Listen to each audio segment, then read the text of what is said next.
Live from Riverheads High School, it's time for Colonels football. The Altavista Colonels back again on 105.5 KD Country. It's round 2 of the VHSL Group 1 playoffs. I'm Kyle Hoehne. With me tonight, a new partner in crime, but not a new name or face on these airwaves. It's Mr. Dave Hoehne. And Dave, we only bring you in for the big games, and gosh, it doesn't get much bigger than the playoffs. And add to that going up to Riverheads, one of those perennial playoff contenders. Exciting to be here, Kyle, on a Friday night, and as always, it is cold in Riverheads. It seems like it always is. Of course, we always come late in the year in the playoff time. If we came in August, I'm sure we'd get some of that warm weather.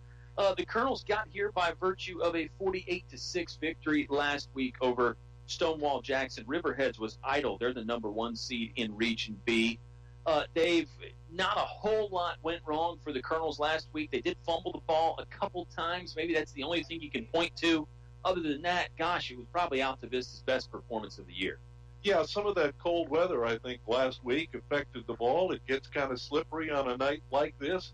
And so I think the challenge might be for the Colonels to cut down on their turnovers and hold on to the ball. Riverheads is a team that doesn't make many mistakes. Yeah, we'll talk to head coach Mike Sharness of the Altavista Colonels here in just a moment, but he's going to say those exact same things. He feels like his ball club has to limit their mistakes because Riverheads typically and traditionally not going to make many. He doesn't think this year's Riverheads team is going to make many either. We're glad that you're joining us here on a chilly November Friday night. It's high school football. We've got the Altavista Colonels and the Riverheads Gladiators. Let's hear from the head coach of the Colonels, Mike Sharness, right after this. Playoff time, round 2, up next on 105.5 KD Country. It's all about you, Altavista. You deserve a relaxing therapeutic massage from Altavista Medical and Oncology Massage Therapy. Altavista. Need stress relief, deep tissue, having medical challenges? Altavista will help you find your way. It's all about you. Come see us at 600 Broad Street, AMOmassage.com, and Facebook. Altavista Medical and Oncology Massage Therapy. Altavista. It's all about you. Your home is your biggest investment. It must be handled properly.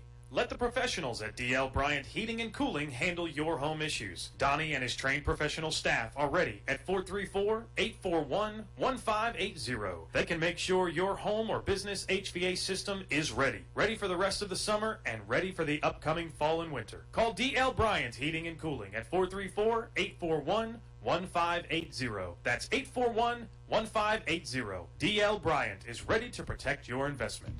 Life happens. Divorce, family problems, criminal charges, civil litigation, personal injury cases. Turn to David W. Shreve, an experienced attorney at law. David W. Shreve has been practicing law for over 30-plus years. A free consultation for personal injury cases. Call today, 369-6621. David W. Shreve says good luck to the Altavista football team in the playoffs. Go Colonels! David W. Shreve, located 7th Street in Altavista. More live high school sports action on 105.5 KD Country.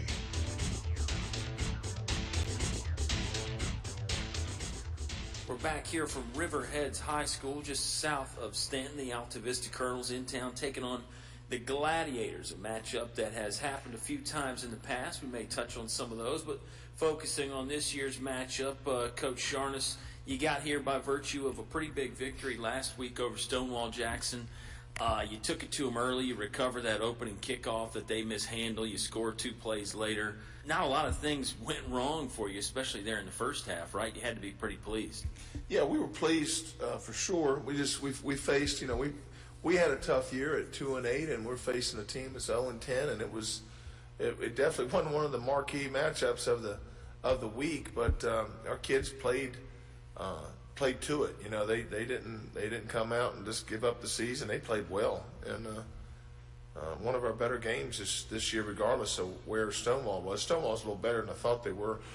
Some certain areas of the field were better than what we saw on film, but our kids played well, and get to advance the next week.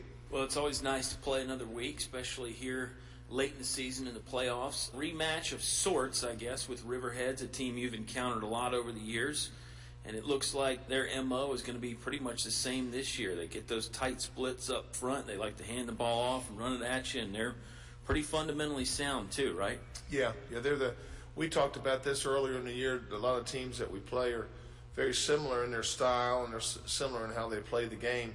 This team is carbon copy of each other each year. We play them. They are well coached. Coach Casto does a great job with that program. Offensively, they run this double wing. Their linemen go toe-to-toe splits. That means they're real tight, and they run a very good physical offense. They're a very physical, disciplined football team on offense and defensively. This year, overall, they're not as big as they've been in the past. They're very quick on defense. They slant a lot. They move their guys left and right. They're not afraid to hit you. They're very physical. And it's going to take a great effort by us to get by them this week. We're going to have to play a real good game. We feel like we got a good game plan offensively and defensively, and we'll see how it executes. Well, you've played some teams earlier this year that run the ball a lot. I mean, Central Lunenburg runs this offense. Stanton River, obviously, run heavy. Dan River, Appomattox, same way. Does playing those tough, hard-nosed running teams early in the year, I mean, it's got to help you out against a team like Riverheads, right? Yeah, it helps you out in that you can go back with, remember when we played this team and that team, it was a physical team. This is what we're going to face this week. And, having played it, whether it's that same offense which Central Lunenburg does or any other team that just runs that football physically, it's going to help you, and hopefully our schedule and all does that. You had the one fumble last week. Overall, you've battled some fumbles at times. Interceptions haven't been too big of a problem. You think if you hang on to the ball, you can move it against these guys? Yeah, it's vital against Riverhead that you don't turn the ball over, because once they get the football, they like to chew up that clock. And our plan is we had a plan 2 years ago and didn't work out too well. But we got a different team. We're better up front than what we were 2 years ago. We went down there and we had some kids either injured or we had a bad situation at the end of and when we went down there and played them, we weren't very sound. And even though this has been a tough year, we feel like we can come down and grab a win. Good stuff, Coach. We'll let you run. It's Altavista. It's Riverheads. Kickoff in about 20 minutes on 105.5 KD Country. Thinking of starting a business or expanding your company? Think about choosing Altavista as your location to invest and grow. Altavista offers low utility cost, broadband internet, US 29 access, and an attractive quality of life. You'll score big just like the Colonels when you invest in Altavista. Huddle up with the Altavista Office of Economic Development at Altavista Town Hall. Fun times are waiting for you at El Cazador, Altavista's oldest Mexican restaurant. Relax in comfort with daily food and drink specials, Mexican and American foods, and a children's menu too. Call for takeout or go online to elcazadorva.com. El Cazador is a proud supporter of community activities like high school sports and the Y. El Cazador is open 11 a.m. to 10 p.m. 7 days a week. Stop by before or after the game. A short drive will save you money. This is Greg Walker with Felder Chevrolet. Our new 10-year, 100,000-mile powertrain warranty has many customers buying from us instead of the competition. Covers any vehicle purchased up to 10 years old with less than 150,000 miles, new or used. With our 3-day money-back guarantee, you can buy with confidence. Where else can you get great prices, good selection, 3-day money-back guarantee, and a warranty that gives you 10 years of protection? Come see us. You'll be glad you did. Felder Chevrolet in Altavista. Back to the press box for high school sports on 105.5 KD Country. We do return to the press box here at Riverheads High School, a very hospitable and large press box. I'm Kyle Hoehne. He is Dave Hoehne. We're going to have a lot of fun tonight calling the Altavista Colonels, visiting the Riverheads Gladiators. Dave, we'll talk about Riverheads in a little bit and what a tough question that they present to any opposing football team that plays them. But let's talk about the Altavista Colonels here for a moment. 3-8 on the season. We already mentioned a 48-6 victory over Stonewall Jackson last week. Shaheen Pennell, 4 rushing touchdowns. Jonte Gore, Jonathan Montague both scored rushing touchdowns. Christian Gilbert ran for 135 yards. Again, moving the ball for the Colonels wasn't the problem. They sprinkled some passing in there too. They did lose the football a couple times. Obviously, that's something you're not going to want to do tonight. They've had some fumbling issues at times this year. Fumbled a couple times against Stanton River. They fumbled a couple times against Chatham the week before that. I think that's probably going to be a big thing. I think you heard Coach Sharna talking there in the pregame interview, Dave. He feels like his offense can move the ball against Riverheads, in spurts anyway. Might not break a ton of long ones. Can move the football, but if you're going to have those 10, 11, 12-play drives, you've got to hang on to the ball for 10 or 11 or 12 plays. Yeah, and that could be one of the problems that comes up to bite the Altavista Colonels during tonight's game. We'll keep an eye on the turnover situation and keep our fingers crossed and hope tonight is one of those nights where things bounce the Colonels' way. Colonels are led rushing on the season by Hoehne, 851 yards. He's about 5.5 yards per carry, 12 touchdowns. Jacob Adams is, of course, a dual threat on the ground. They can hand it off to him. They can throw it to him as a wide receiver. Christian Gilbert, the quarterback. And there's a bunch of other names that will carry the football as well, Dave. There's probably some fans that haven't tuned in to every Colonel game, and we are excited to have some new fans on board for the playoffs. And certainly some folks, fans of other schools that are driving around the area, headed to their ball game, tuning into us here on the pregame show. A lot of good games in the area. Football in Central Virginia, very strong again this year. It is strong football in Central Virginia, and Altavista has played some tough teams during the course of the regular season, and that's part of the reason for their 2-8 regular season record, playing AA and AAA schools. You know, there's really only one other team in this Dogwood district that is single A, and that is William Campbell. Yep, and the Generals have a home game tonight hosting Central Lunenburg. We'll get you some updates from that one. The tough schedule for Altavista, part of the reason why they think they have a chance tonight against this tough Gladiator team. Riverheads comes in at 8-2. Dave and I will tell you more about their ball club right after this timeout. Kickoff between the Gladiators and the Colonels, about 16 minutes away. You'll have yourself a ringside seat on 105.5 KD Country. English is so much more. English is more than a hardware store. English is your complete home center. Everything for every job you do. Always here for you. Get the quality. English is so much more. English is more than a hardware store. English is your complete home center. On North Main Street, Altavista open Saturday 8 to 4. Napa know-how. Getting the best usually costs a pretty penny. But when it comes to getting one of the best motor oils, your pennies don't have to be pretty at all. Because Valvoline Full Synthetic Motor Oil is only $5.59 a quart. So treat yourself to Valvoline Full Synthetic, now just $5.59. That's Napa know-how. Napa know-how. General States pricing. Sales prices do not include applicable state, local taxes, or recycling fees. Offer expires 9/30/17. Napa Auto Parts, Main Street, Altavista, across from Feller Chevrolet. Some combinations were just meant to go together. Chips and salsa. Refrigerator and freezer. The internet and cat videos. At State Farm, there's another combination meant to go together. Home and auto, as in combining your home and auto insurance with one agent, which leads to another great combination, saving dollars and cents. Your State Farm agent is here to help life go right. Combine home and auto and see how much you can save. Call State Farm agent Lori Watkins in Altavista today. Back to the press box for high school sports on 105.5 KD Country. 55 years of award-winning high school sports coverage on 105.5 KD Country. Don't worry, even Dave wasn't around for all 55 of those. The Altavista Colonels set to take on the Riverheads Gladiators.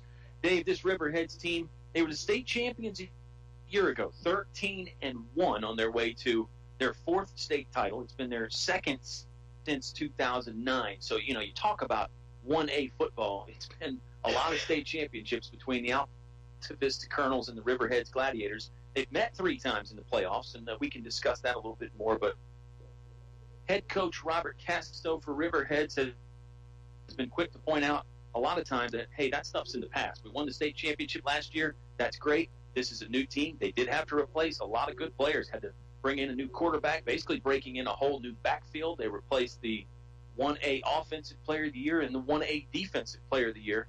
But much like usual with Riverheads, they're reloaded again this year, 8-2 in the regular season. Coach Casto has been here quite a few years at Riverheads, which is just outside of Stanton, by the way, for those of you who might not be familiar, right off Interstate 81.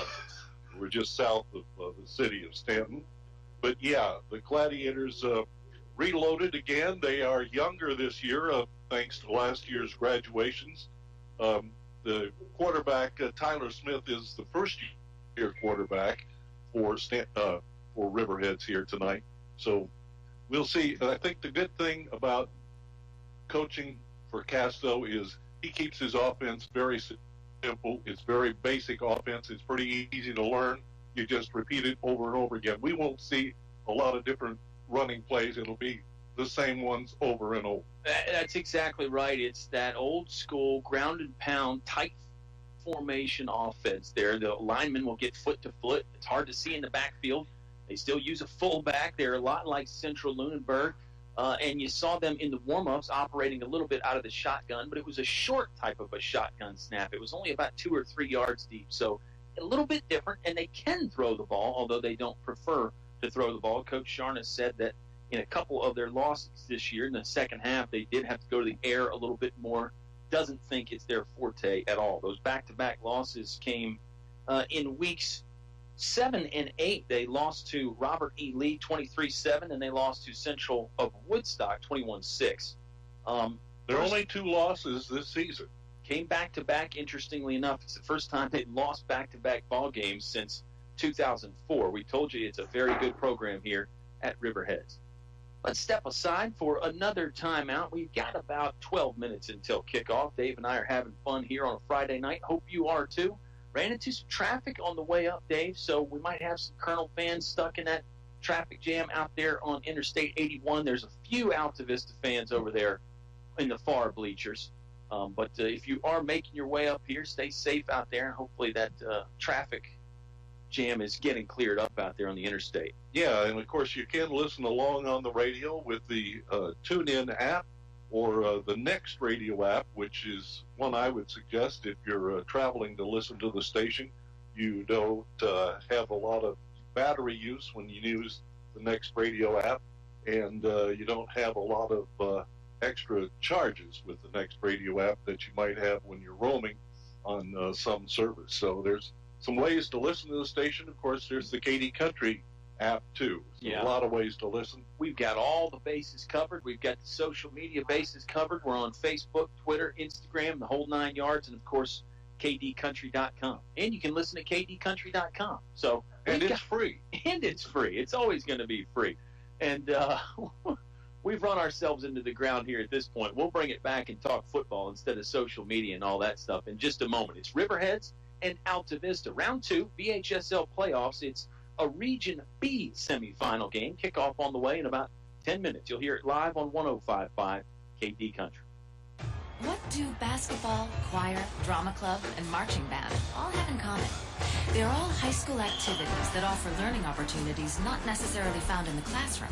They take up just a fraction of a typical Virginia high school's budget, and they go a long way to giving young people the tools they need to thrive. High school activities, they're more than extracurricular. They're extra important, too. Brought to you by English Construction Company with offices in Lynchburg.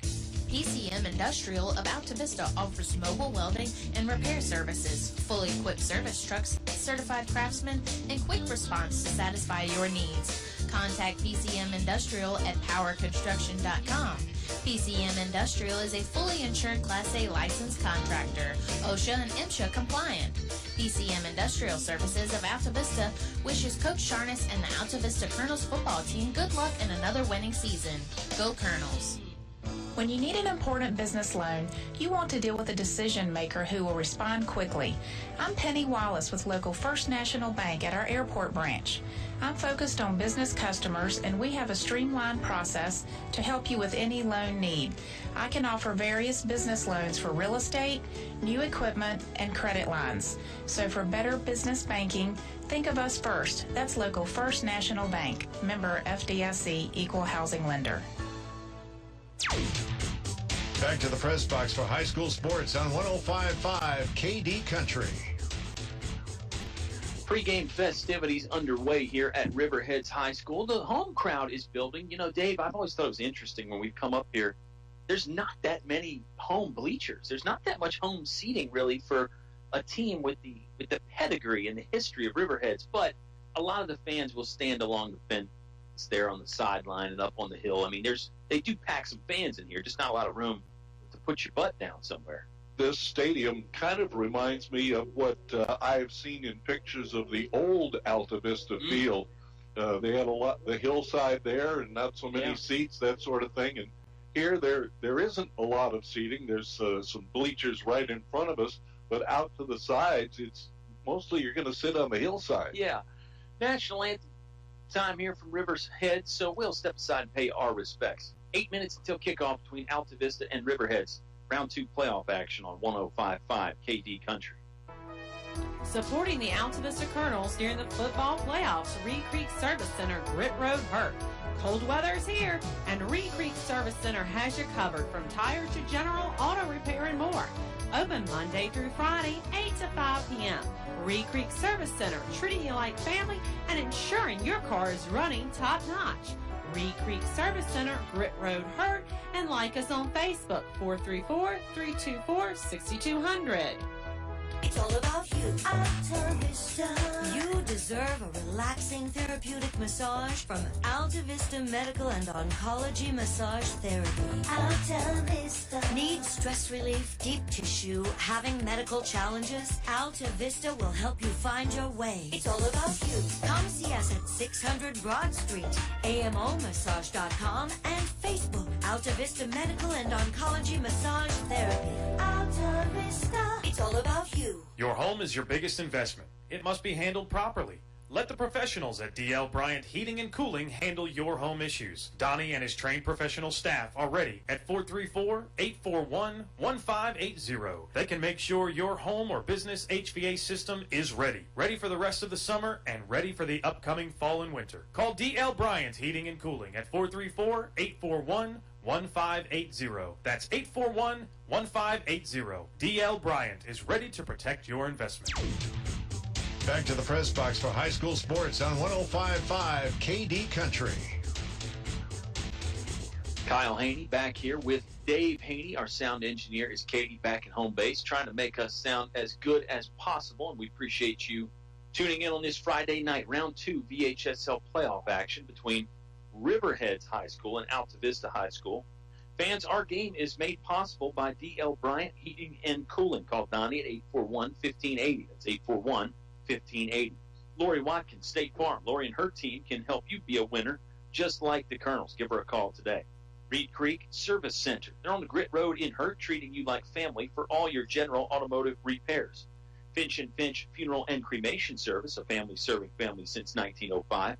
The Altavista Office of Economic Development. We invite you to come find one-of-a-kind PCM Industrial Services, now with mobile welding and repair service. English Construction, wishing our high school athletes an exciting and injury-free game. El Cazador is Altavista's original Mexican restaurant. They're on Main Street. Altavista Medical and Oncology Massage Therapy. It's all about you, reducing stress and pain. Napa Auto Parts of Altavista. Find your Napa know-how on Main Street. David W. Shreve. Life happens. Turn to David Shreve, an experienced attorney at law. English is your complete home center. They're now offering a complete line of Carhartt clothing for men and women. And it is finally cold outside. We can finally say that Carhartt clothing will come in handy. They've got summer wear, too, though. The First National Bank helping you bring home more bacon. And Feller Chevrolet now offering a 10-year, 100,000-mile powertrain warranty. It is chilly up here at Riverheads. It's going to get colder. It's not very bad right now, and there's no wind. You know, last week, Dave, we had just a little bit of wind, and there was still some of that moisture in the air, so it really felt a lot colder than maybe the temperature indicated last week. This week here at Riverheads, it's chilly, but it's not bitterly cold by any means. I don't think the ball security will be as much of an issue. I could be wrong, though. It's hard to tell. It is hard to tell. Of course, the teams have gone back to the locker rooms here prior to the coin flip. The Altavista locker room is behind the visitors' bleachers on the far side of the field, and the team captains for Altavista are slowly making their way toward the 50-yard line. or a couple of the referees are there. And here come the Riverhead Gladiators. They're about to bust through their paper sign that their cheerleaders have made. If you've listened to any of our pregame shows, you've heard Dennis and I talk about that. Pretty much every team in America, at least in the state of Virginia now, the cheerleaders paint up the big, long paper sign during the week, and then the team runs through and busts through it before the game. The Colonels cheerleaders have one set up, waiting for their ball club. Once again, the Riverheads Gladiators come into the ball game at 8-2. These are two of the best teams in the state of Virginia, especially at the 1A level. Dave, since 2009, it's been 2 state titles for Riverheads, 2 appearances as a runner-up, so that's 4 state title game appearances. Altavista, of course, has had 3 state championships in that span. The records for both ball clubs are pretty phenomenal. Since 2009, Dave, Riverheads 102-13. That's the record since 2009. Wrap your head around that. Let me tell you again, 102-13. That's pretty impressive. Altavista's is really good, too, at 85-32. But, gosh, Riverheads with just an incredible regular season and postseason record, too, for that matter, in recent years. Did you see the message on that Riverheads banner? It said the real season starts now. Well, that's about right, I'd say. And, of course, Riverheads was off last week. They had a bye in round 1 of the playoffs by virtue of their number 1 seed in Region B. The number 2 seed was the William Campbell Generals. They had a bye as well. And I already mentioned they're in action tonight hosting Central Lunenburg. That's the 2 Region B semifinals. Of course, the winners of those games will meet up next week. Names to know for Riverheads. You heard Dave Hoehne talk about their quarterback, Tyler Smith. Running back ball carriers will include Dalton Jordan, Devin Morris, and fullback Moose Lee, a name that you got to love, especially if you're a fullback, Moose Lee. Not to be confused with Bruce Lee, the great martial artist. Of course, if you're an Altavista Colonel fan, you've heard the name Shaheem Pennell, Jacob Adams, Christian Gilbert. But if you're a new listener, those are the big guns for the Altavista Colonels tonight. And they are the primary ball carriers, although you'll see Jonathan Montague handle the ball some. Jonte Gord is a talented wide receiver. Of course, Jonathan Montague, the leading rusher from last year, still on the team, does carry the football some, and he's an imposing presence on defense. Well, the Altavista Colonels will kick off to start tonight's game, and Riverheads will receive to open the first quarter of play. The Riverhead Gladiators dressed in their red jerseys with white numerals, black pants with the red stripe and red helmets. And they will be on the left-hand side of the press box here. The Colonels will start from our right, which is the scoreboard end of the stadium at Riverheads High School. Yeah, Riverhead's outfit, kind of reminiscent of a Jefferson Forest or a Rustburg with the red and the black. Of course, the Colonels over there in the road white jerseys going with the white pants tonight.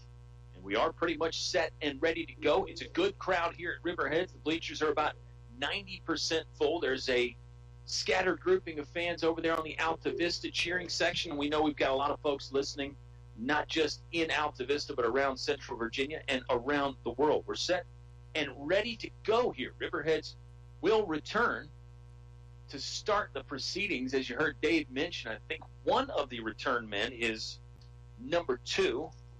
That's Devin Morris. Figure out who that other return guy is here, Dave, at some point. Yeah, I'm trying to check the number. Is that 20?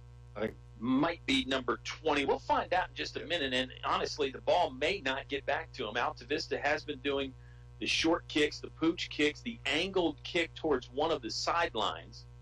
Not really trying to kick it deep here in the last few weeks. The kicker for Altavista is Joel Ruiz-Cupsey. He is relatively new, joined up with ball club about midway through. He will kick it off. Angled high kick. That'll get fielded on the 20-yard line. Left sideline. Colonels got to him quickly, converged. He got it out to the 32. Got hit first at about the 29-yard line, but spun a little free from that and picked up a couple more yards before the Colonels put the stop on. That was Devin Morris on that return, and Riverheads will operate from their own 33-yard line. We're just 5 seconds into the ball game. First quarter presented by English's, your complete home center. There's that tight formation.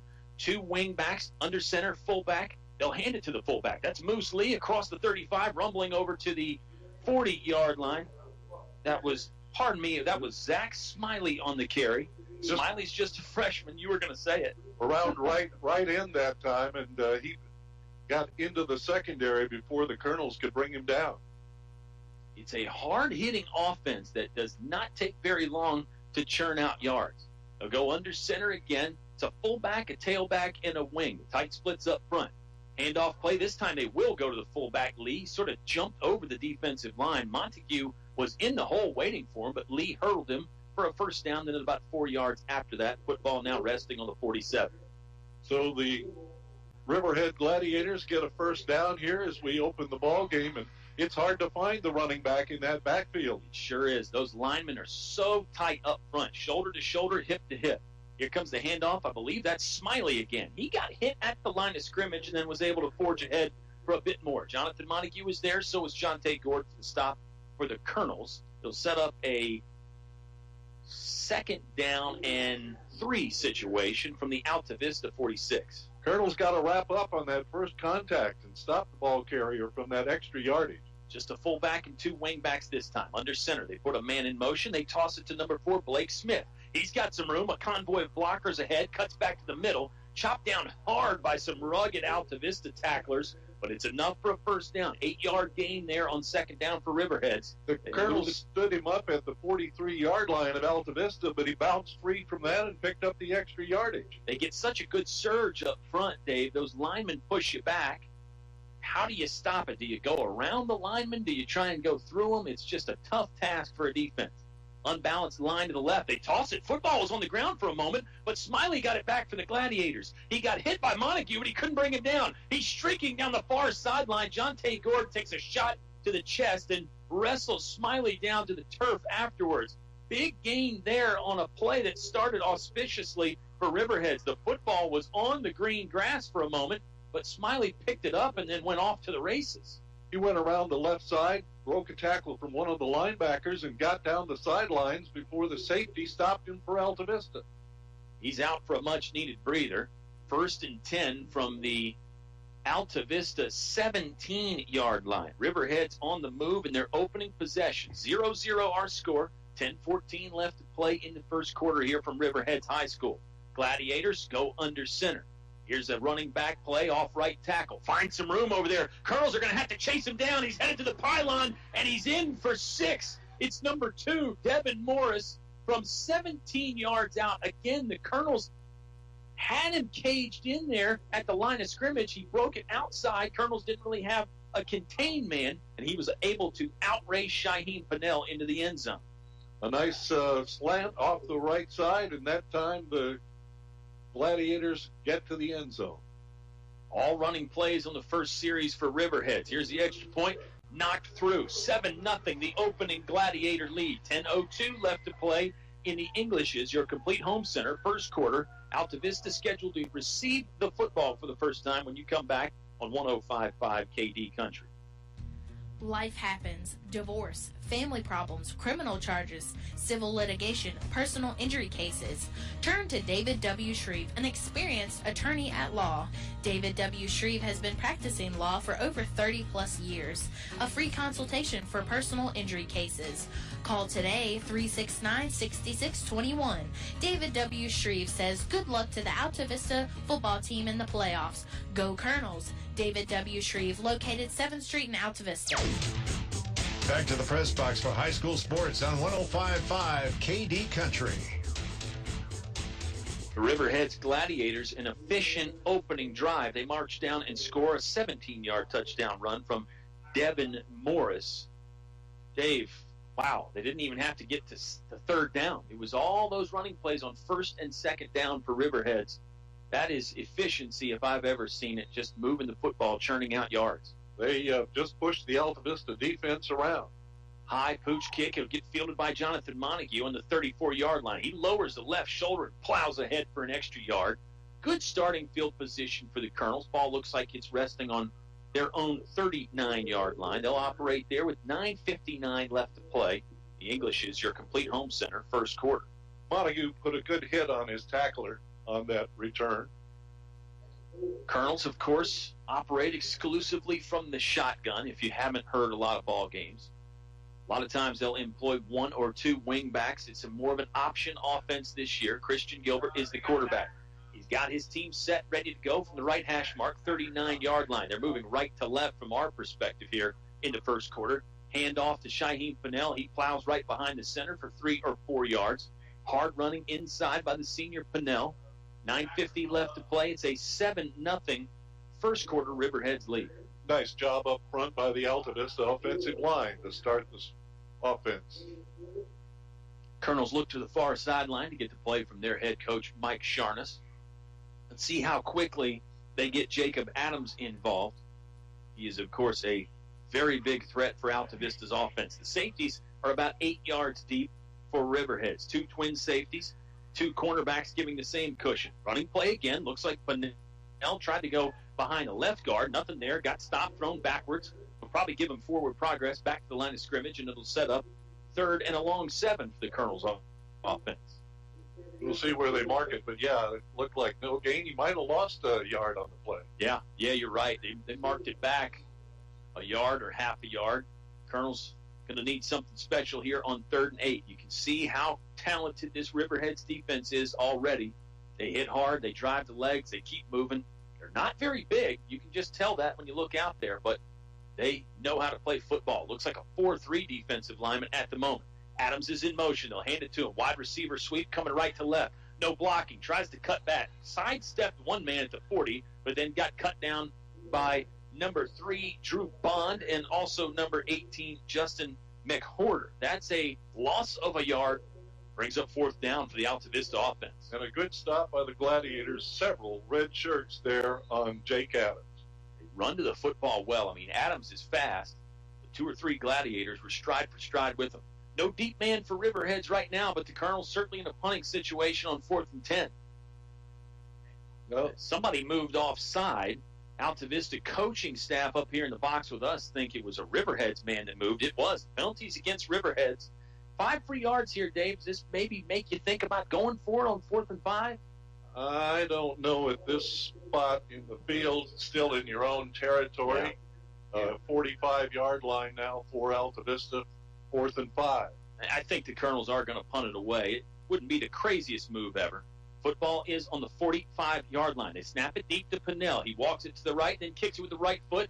Very good kick, and no one is back to return for Riverheads. Ball continues to roll for Altavista. It's inside the 10. It'll get downed on the 8-yard line by Bailey Stinnett. Excellent special teams play for the Altavista Colonels. Let's see if the defense can make something out of this. They've got a long field to work, Riverheads does, and maybe the Altavista Colonels can get a stop somewhere before Riverheads marches into the end zone. I think Coach Sharness made some adjustments to his defense tonight, so it didn't work very well for the Colonels in the first series. Let's see if they can adjust right here. Riverheads running play off right tackle. Broke through the line of scrimmage. Then Jonathan Montague was there to wrap him up and bear hug him back. Yeah, that was a hard driving tackle from Montague. The ball carrier was Zach Smiley. It is fun to watch Jonathan Montague playing linebacker, isn't it, Dave? It is. He's all over the field. The Riverhead Gladiators kicked out the defensive end on that play and opened up a lane between the end and the tackle, but Montague was there to fill the hole. 2.5-yard pickup on 1st down. Riverheads has the ball in the 10-yard line, middle of the field, working left to right in the home red jerseys. Here's another toss play. Student body right. They're giving it to Morris. Morris got in behind the lineman, was able to pick up 2 or 3 yards again. Jonte Gord and Jonathan Montague converging for the stop once again. It does set up finally a 3rd down for Riverheads, 3rd and 1.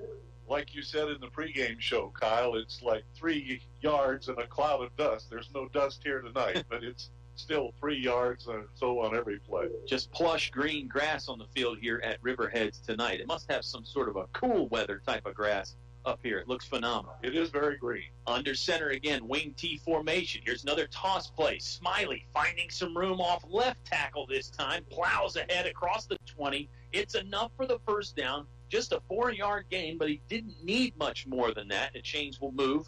6:25 left to play in the first quarter. It's a 7-0 Riverheads lead. Smiley got that extra surge after the first defensive contact and pick up the 1st down with that extra push. Riverheads offense has been over 40 points 3 times this season. Again, they do most of it on the ground. Sometimes it's hard to rack up a lot of points that way, but they're certainly capable. Flags come out as the play gets started. It's a penalty against Altavista. Came across the line of scrimmage a little early there. It'll set up 1st and 5 for Riverheads. So 1st and 5 from the 26-yard line? That looks right. Middle of the field, 26-yard line. It's a 7-0 Riverheads lead. They scored on their opening drive, 17-yard run from Devin Morris. Gladiators under center again, one wing back, a fullback, and a tailback. They hand it to the big fullback, Moose Lee. Oh, he stepped around a defender. Colonels are hitting him up in the shoulders, but that's not enough to bring him down. They finally ride him to the deck at the 35-yard line. A flag came in there. It may end up being a face mask against the Altavista Colonels. Daniel Triplett probably should get credit for the tackle, but boy, Moose Lee was just bringing guys with him for about 5 yards. He just kept his feet moving as he carried the guys downfield. They should have stopped him back near the line of scrimmage. It is a 5-yard face mask penalty against the Altavista defense, so not of the personal foul variety, but it will add on a few free yards for Riverheads. Football now on the Altavista the Riverheads 41-yard line. They're still on their side of the 50. Double handoff play. They give it to the wingback coming through. Jonathan Montague hit him a yard past the line of scrimmage. And he bounced off of one of the Altavista defenders. That was Jonathan Montague. He hit him first. He slowed him down enough that the rest of the secondary for Altavista stopped him. Jonathan Montague seemingly in on every play. He sort of plays the linebacker spot like a running back. He sees the hole open up, and he goes to fill it. A lot of times he ends up meeting the ball carrier in the middle. Riverheads under center again, middle of the field. Toss play from the 44-yard line. This is Zach Smith going around left end. Got cut down near the line of scrimmage. I think he's short. Set up 3rd and 1 situation probably for Riverheads offense. 5 minutes exactly to play in the first quarter. It's a 7-0 Gladiator lead. We'll see where they spot it. Looks like about a yard short. Gladiators are 1 for 1 on 3rd down so far this drive. It was another 3rd and 1 situation earlier. This one comes from the left hash mark, just shy of the 50-yard line. Give it to the fullback Lee. He's got enough. Met some resistance near the line of scrimmage, but he just gets that good first step and a burst. It's hard to bring him down short. He's going to pick up a yard or two every time he touches the football. The lane wasn't very big, but he exploited it very well and got to the Altavista linebackers for the first down. Gladiators are in Altavista territory again for the second time tonight.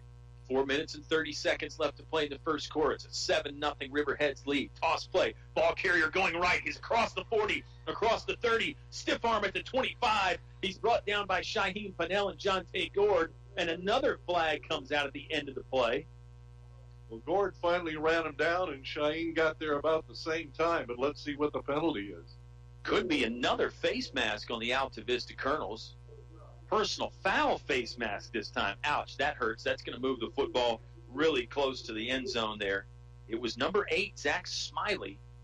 Found some room off the right side. The Colonels secondary had to chase him down. They couldn't get there in time. He made it to the 17-yard line, half the distance to the goal. So football now on the 10-yard line. Well, Colonels are not helping themselves here with these costly penalties. No, 2 penalties on this drive.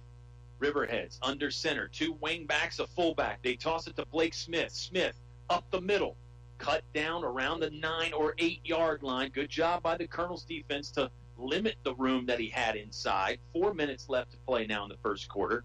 Riverheads opened a hole between the guard and the tackle. The back went right through there.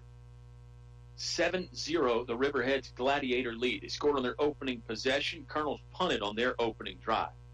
Gladiators, tight splits, 2 tight ends, a wing back, 2 backs behind the quarterback. They'll toss it to Smiley. Goes outside, angles back in, off left tackle. Inside the 5, Colonels chop him to the turf there.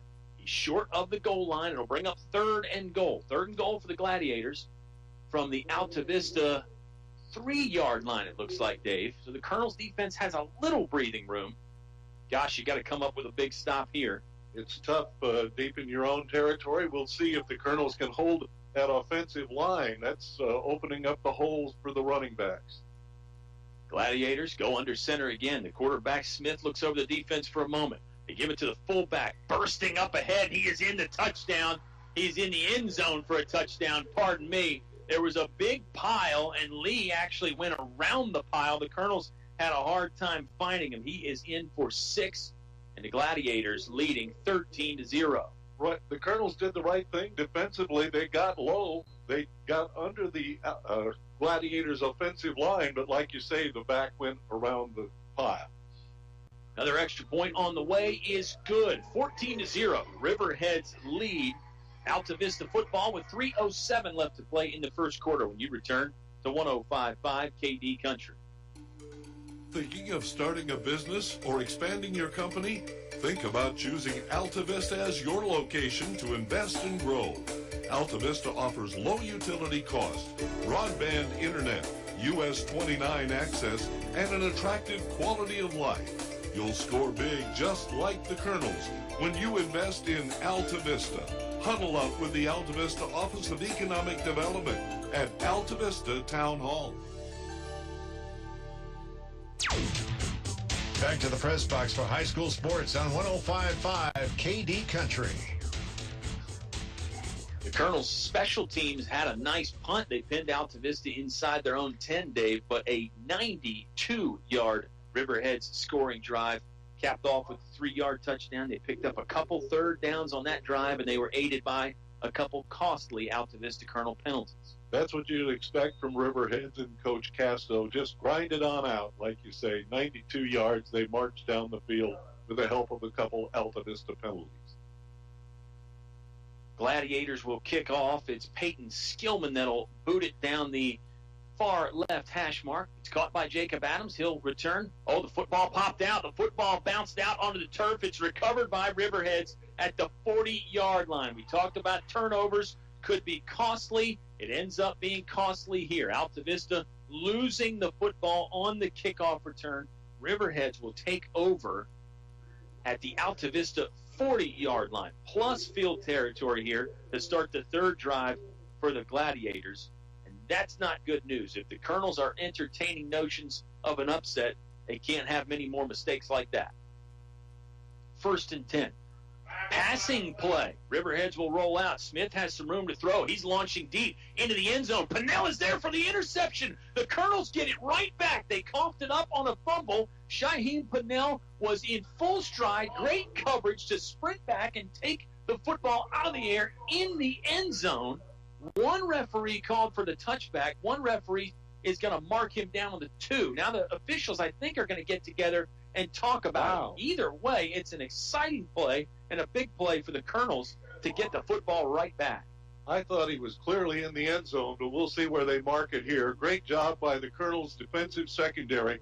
Good coverage back there, and that ball was thrown high in the air, so Shaheen had a good chance to get back under it. Yeah, it was a nice high-hanging spiral that Pinnell read as well as anybody. They are going to mark him down on the 2-yard line. Gosh, if you had the benefit of instant replay, you could go back and look at it. They certainly would at the college or the professional level, but here the Colonels are just going to have to take the hand that they're dealt. They've got the football back, but they're on their own 2-yard line.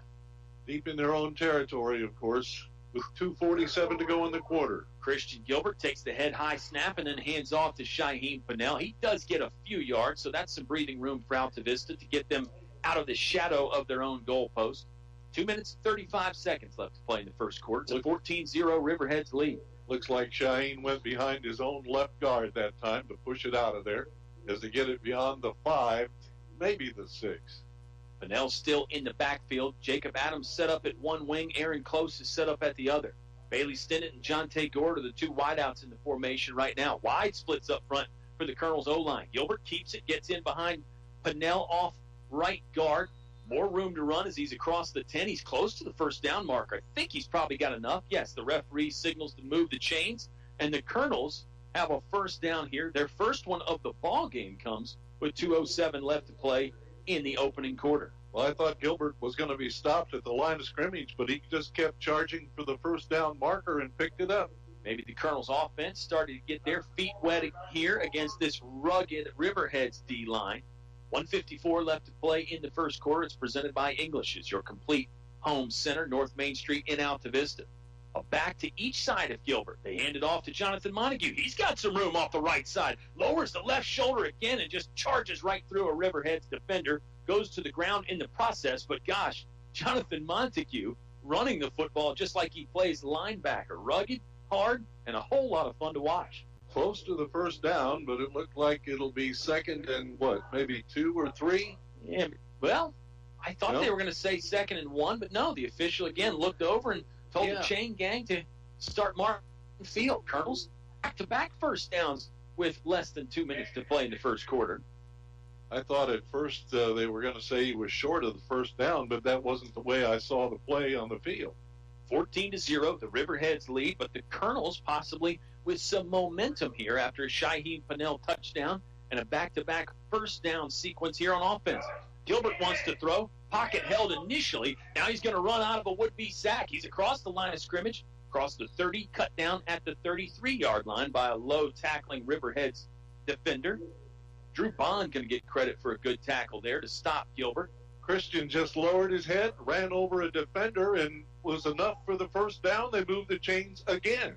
3 straight first down running plays. That one designed as a pass, but Gilbert made the most of it as the pocket collapsed. 60 seconds left to play in the English's Your Complete Home Center first quarter. Maybe the Colonels have found a couple of adjustments here against this Riverheads defense. And certainly it takes time. I mean, this defense is fast and physical, hard to simulate in practice.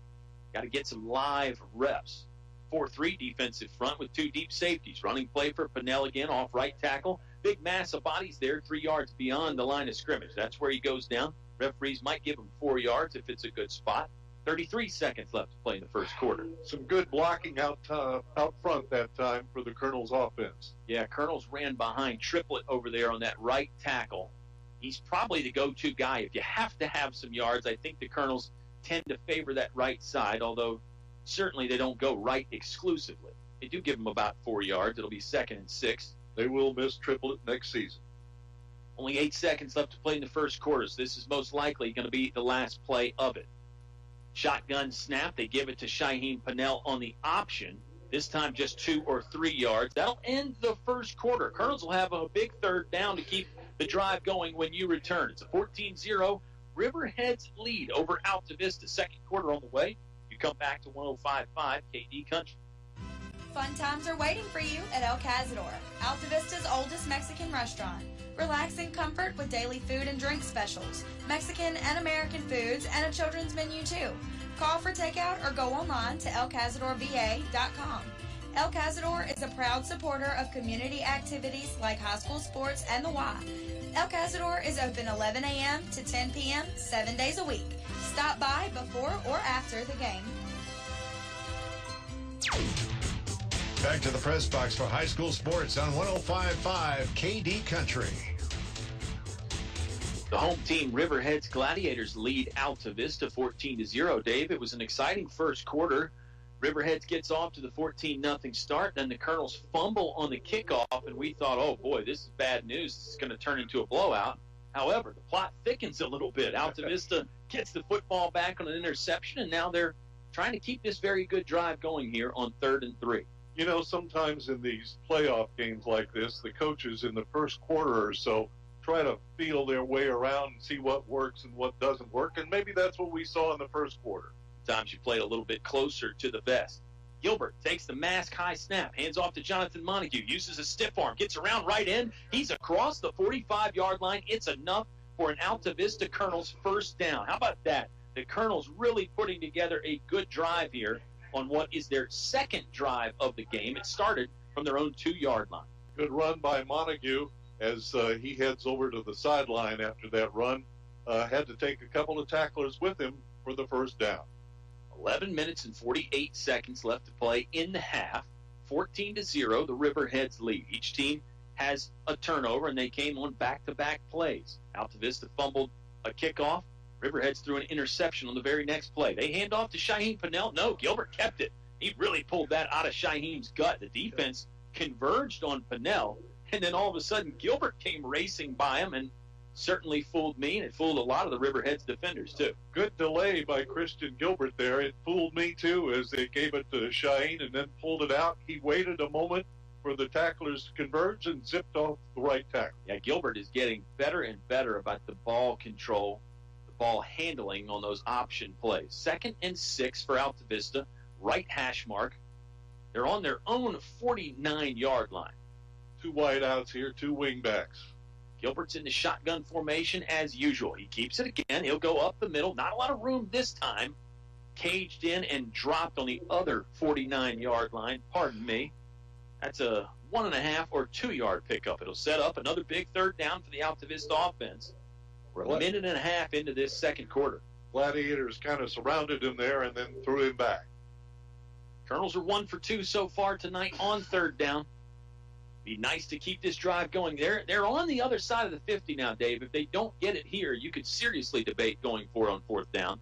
3rd and 4. Colonels have the offense set and ready to go. Hoehne is in the backfield off Gilbert's left hip. Gilbert takes the shotgun snap, passing play, steps into a pass to the left. He threw it too high for Bailey Stinnett. Looked like the ball floated out of Gilbert's hand a little bit. Maybe didn't have quite the best grip on the football. It was a nice route by Stinnett. He was open, but the pass was just off target.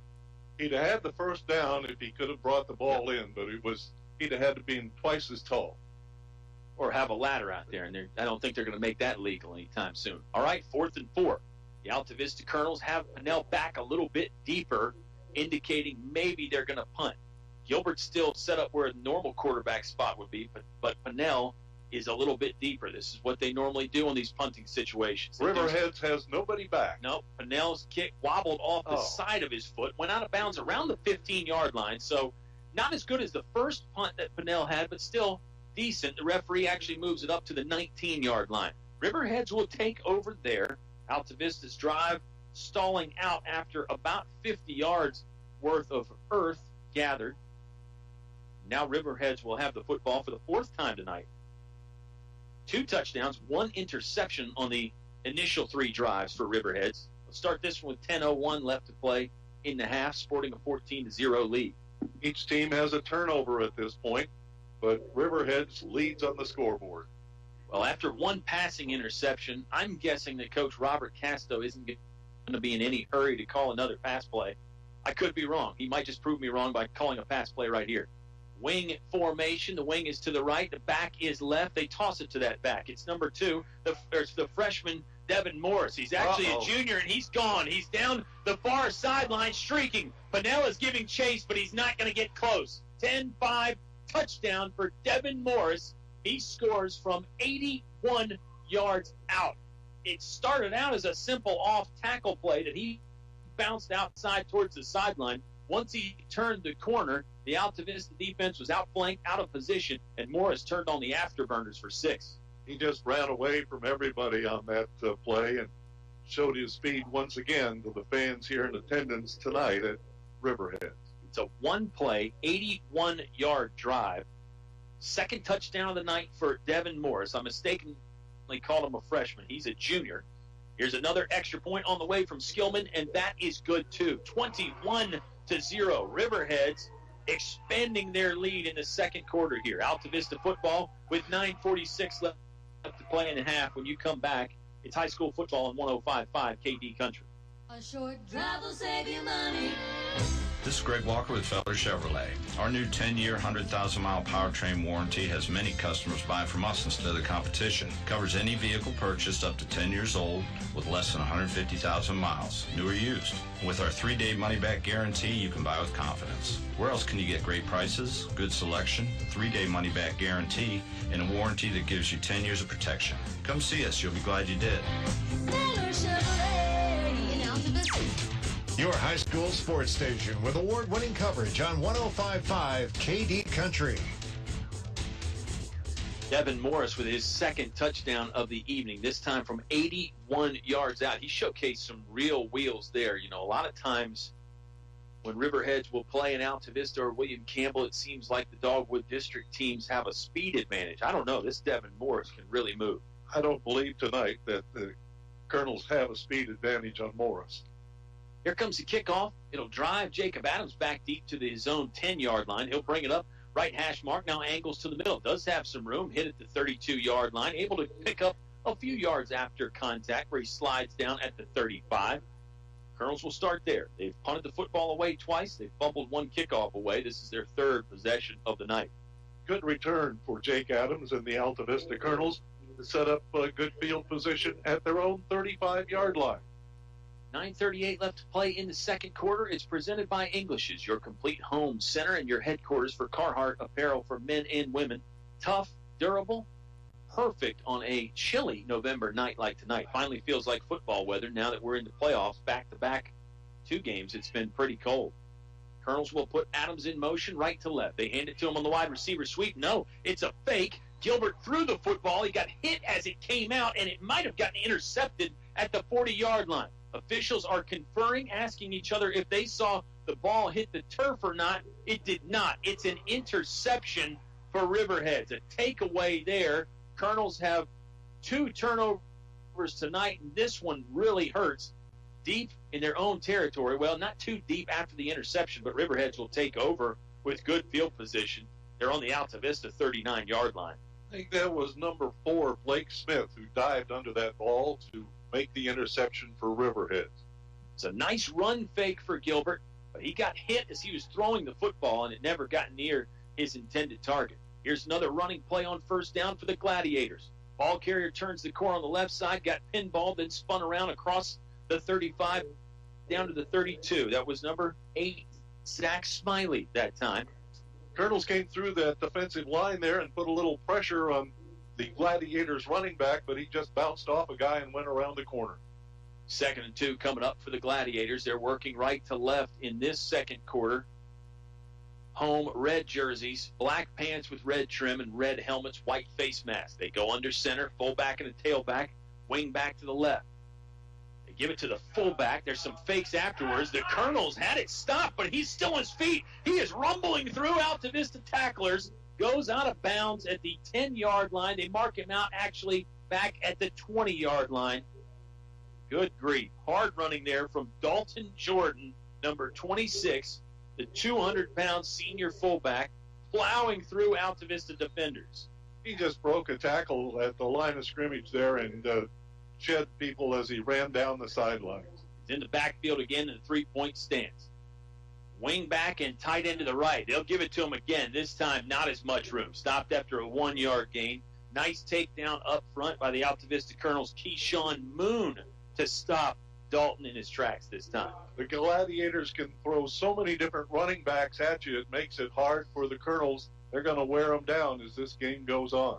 Back-to-back carries from the fullback, Dalton Jordan. 2nd and 9 for Riverheads. They're just inside the left hash mark on the Altavista 19-yard line. Here's a running play for Smiley. Smiley got chopped at the 18-yard line. Nice job by the Colonels' defense to get to the point of attack. It's still a 2 or 3 yard gain for Riverheads. It will set up another 3rd down, though.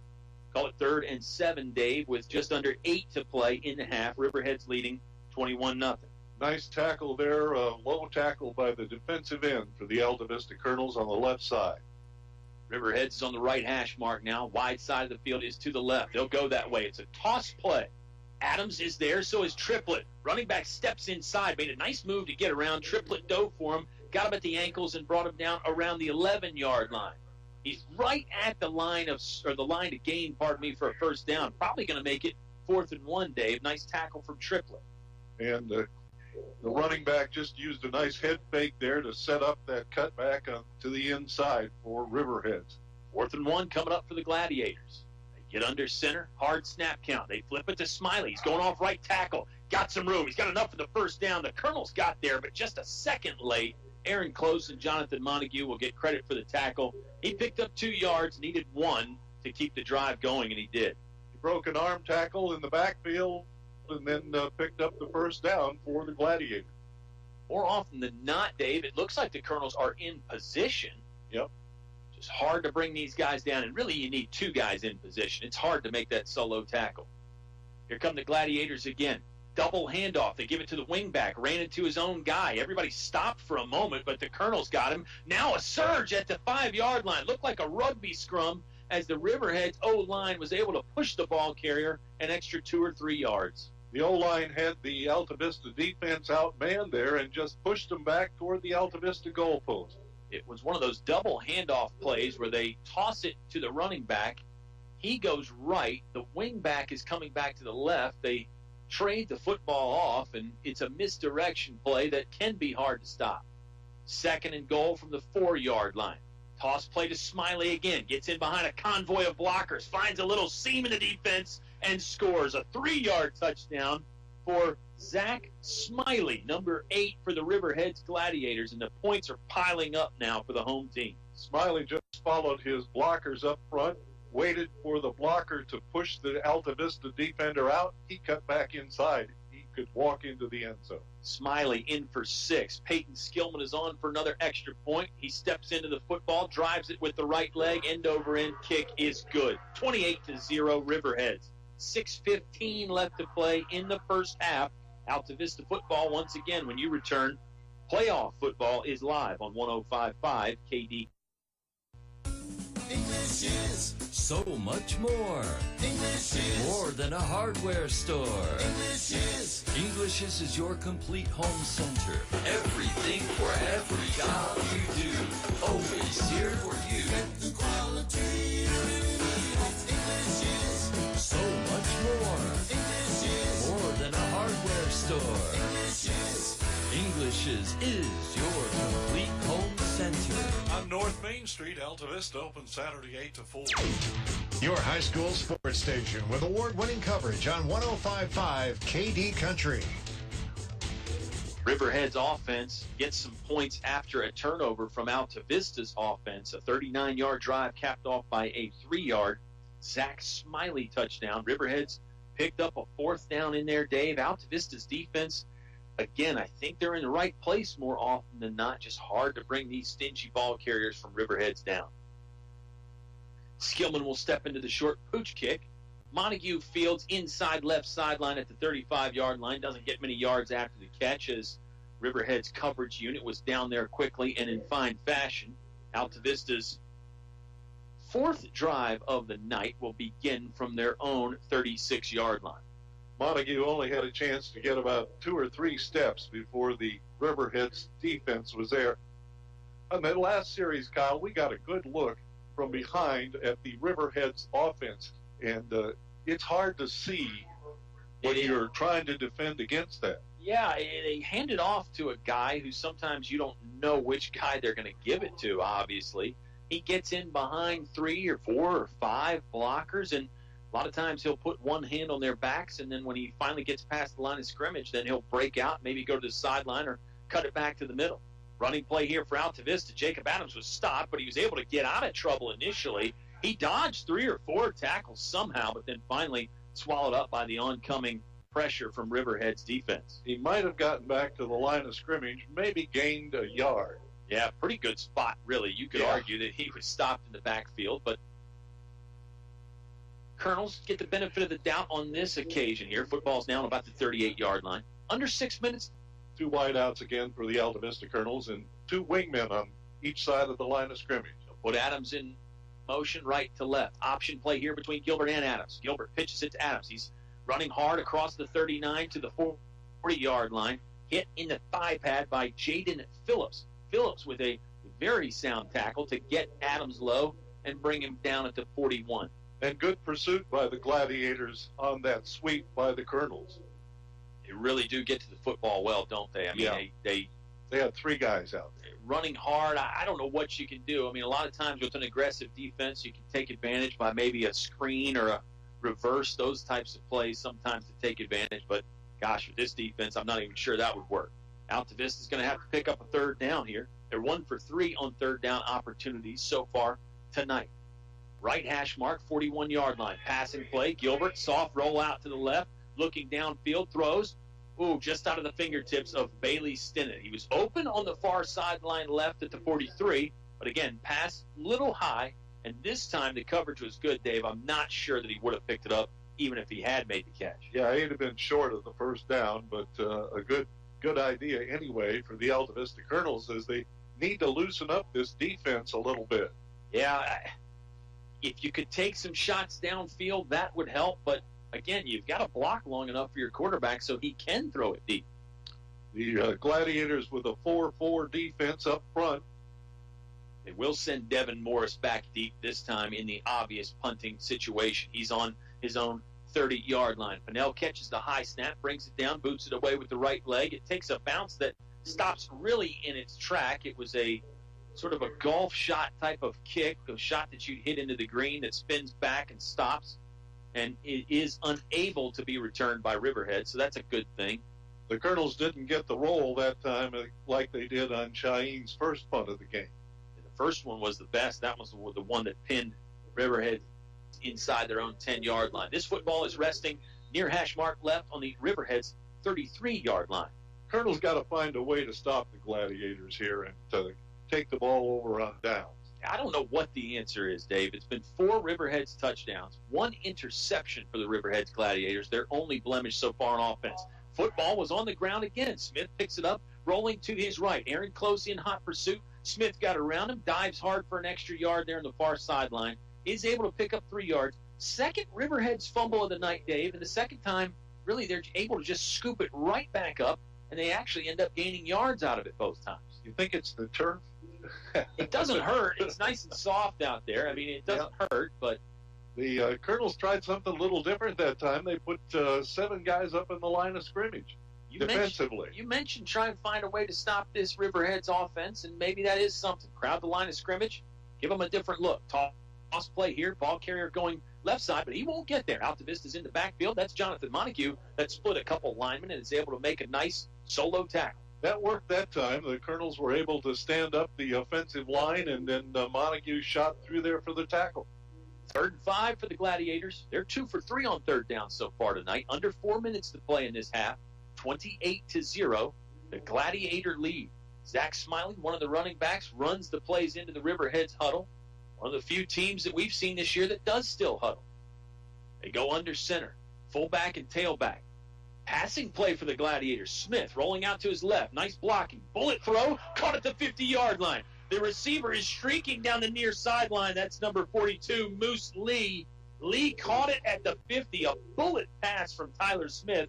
Gosh, with that arm, you wonder why Riverheads maybe doesn't pass a little bit more. It's a 3rd down conversion and a big chunk of yards. The Colonels had him pretty well covered, but the quarterback threw the ball to the outside for Moose, and he was able to make the catch and then take off. Good speed, too. Yeah, the coverage, though, good point, David, really was not that bad by Altavista. The throw was just perfect. I mean, a 10 out of 10. Toss play here on 1st down for the Gladiators. They have some room. Near sideline, touchdown, Devin Morris. Morris sifted through after the toss. Again, another play designed to go off left tackle, and he busted outside. Devin Morris in the end zone again. This time from 22 yards out, another scoring play for Riverheads. Riverheads pushed Jonte Gord to the outside and had the cutback lane off tackle. He scampers into the end zone easily. You stack it up to stop them inside and off tackle, that when they bust it outside, you don't have anybody there to stop it. Skillman's 5th kick of the night is good. He's perfect on the evening, and Riverhead's pretty much perfect as well. They lead 35-0. 3:25 left to play in the half on 105.5 KD Country. Napa know-how. Right now, Napa Full Synthetic Motor Oil is on sale for just $4.29 a quart. Quality motor oil at an affordable price. A deal so good it practically sells itself. Which begs the question, what do we do with the rest of this commercial? Repeat the deal, I guess. Napa Full Synthetic Motor Oil for just $4.29 a quart. That's Napa know-how. Napa know-how. General states pricing. Sales prices do not include applicable state, local taxes, or recycling fees. Offer ends 10/31/17. Napa Auto Parts, Main Street, Altavista, across from Feller Chevrolet. Your high school sports station with award-winning coverage on 105.5 KD Country.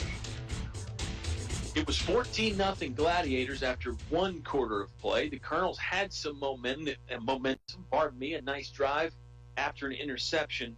But since then, Dave, all Gladiators, all the time, they lead 35-0. Got to have a scratch in our heads a little bit here that the Colonels are not able to get on the scoreboard. Line drive kick by Skillman, picked up off one bounce by Jonathan Montague. Spin move across the 40-yard line, nets him an extra yard or two as he's hit and stopped at the 43. Colonels will operate there with 3:18 left to play in the half. They trail 35-0. Yeah, Altavista had their moments. They had some bright spots, much like this entire season, though, not able to stay consistent, not able to get some key stops on third down when they needed them on defense. And Riverheads, gosh, they're very good. I mean, they are very good. 4-3 defense for the Gladiators right now. Shotgun formation, a wing to each side for Altavista. This is Hoehne Pennell going up the middle across the left hash mark to the 45. Called a 2-yard gain on first down for Altavista. Riverheads just grinds it out offensively and defensively. They make you work for everything. They really do. You can gain some yards against them, you're right, but they make you work for it. Absolutely. Great statement. 2:55 left to play in the Englishes, your complete home center. Second quarter. They're on North Main Street in Altavista. They work hard for you. They're open at 8 a.m. on Saturdays. Good time to knock out some of that Christmas shopping. Early Saturday morning, no big crowds. Big crowd here tonight at Riverheads High School. It's an option play. Gilbert keeps it. Wanted to go off the right tackle behind Triplett. He stopped. Did pick up 2 yards. Gets the football to the 47-yard line. It'll make it third and somewhat manageable here for Altavista's offense. Call it 3rd and 6 coming up for the Colonels. Well, this could be an important third down here. If the Colonels could convert this and keep the drive going, they'd be in Riverhead's territory. But otherwise, they'll be punting the ball again. Colonels looking to the sideline to get the play. They're working left to right in this quarter here at Riverheads High School. Under 2 minutes to play now in the half. Adams goes in motion. Handoff play. No, Gilbert keeps it. He does have some room down the left seam. Angles back to the middle. Took some contact at the 45. Kept going. Now finally peppered down at the 40 or the 39-yard line. There's a third down conversion by the Altavista offense on very good option read there by the quarterback, Christian Gilbert. Gilbert had some blocking out in front, took advantage of it, picked up those extra yards and the first down.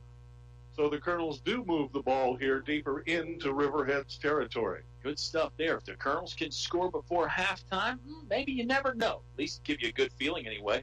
Gilbert wants to throw. Connects with Adams at the 38-yard line. Ooh, Jake Adams going to take it back across the field from right to left. Runs out of a tackle. Sidestep there at the 30, across the 25. Flag comes out for a late hit.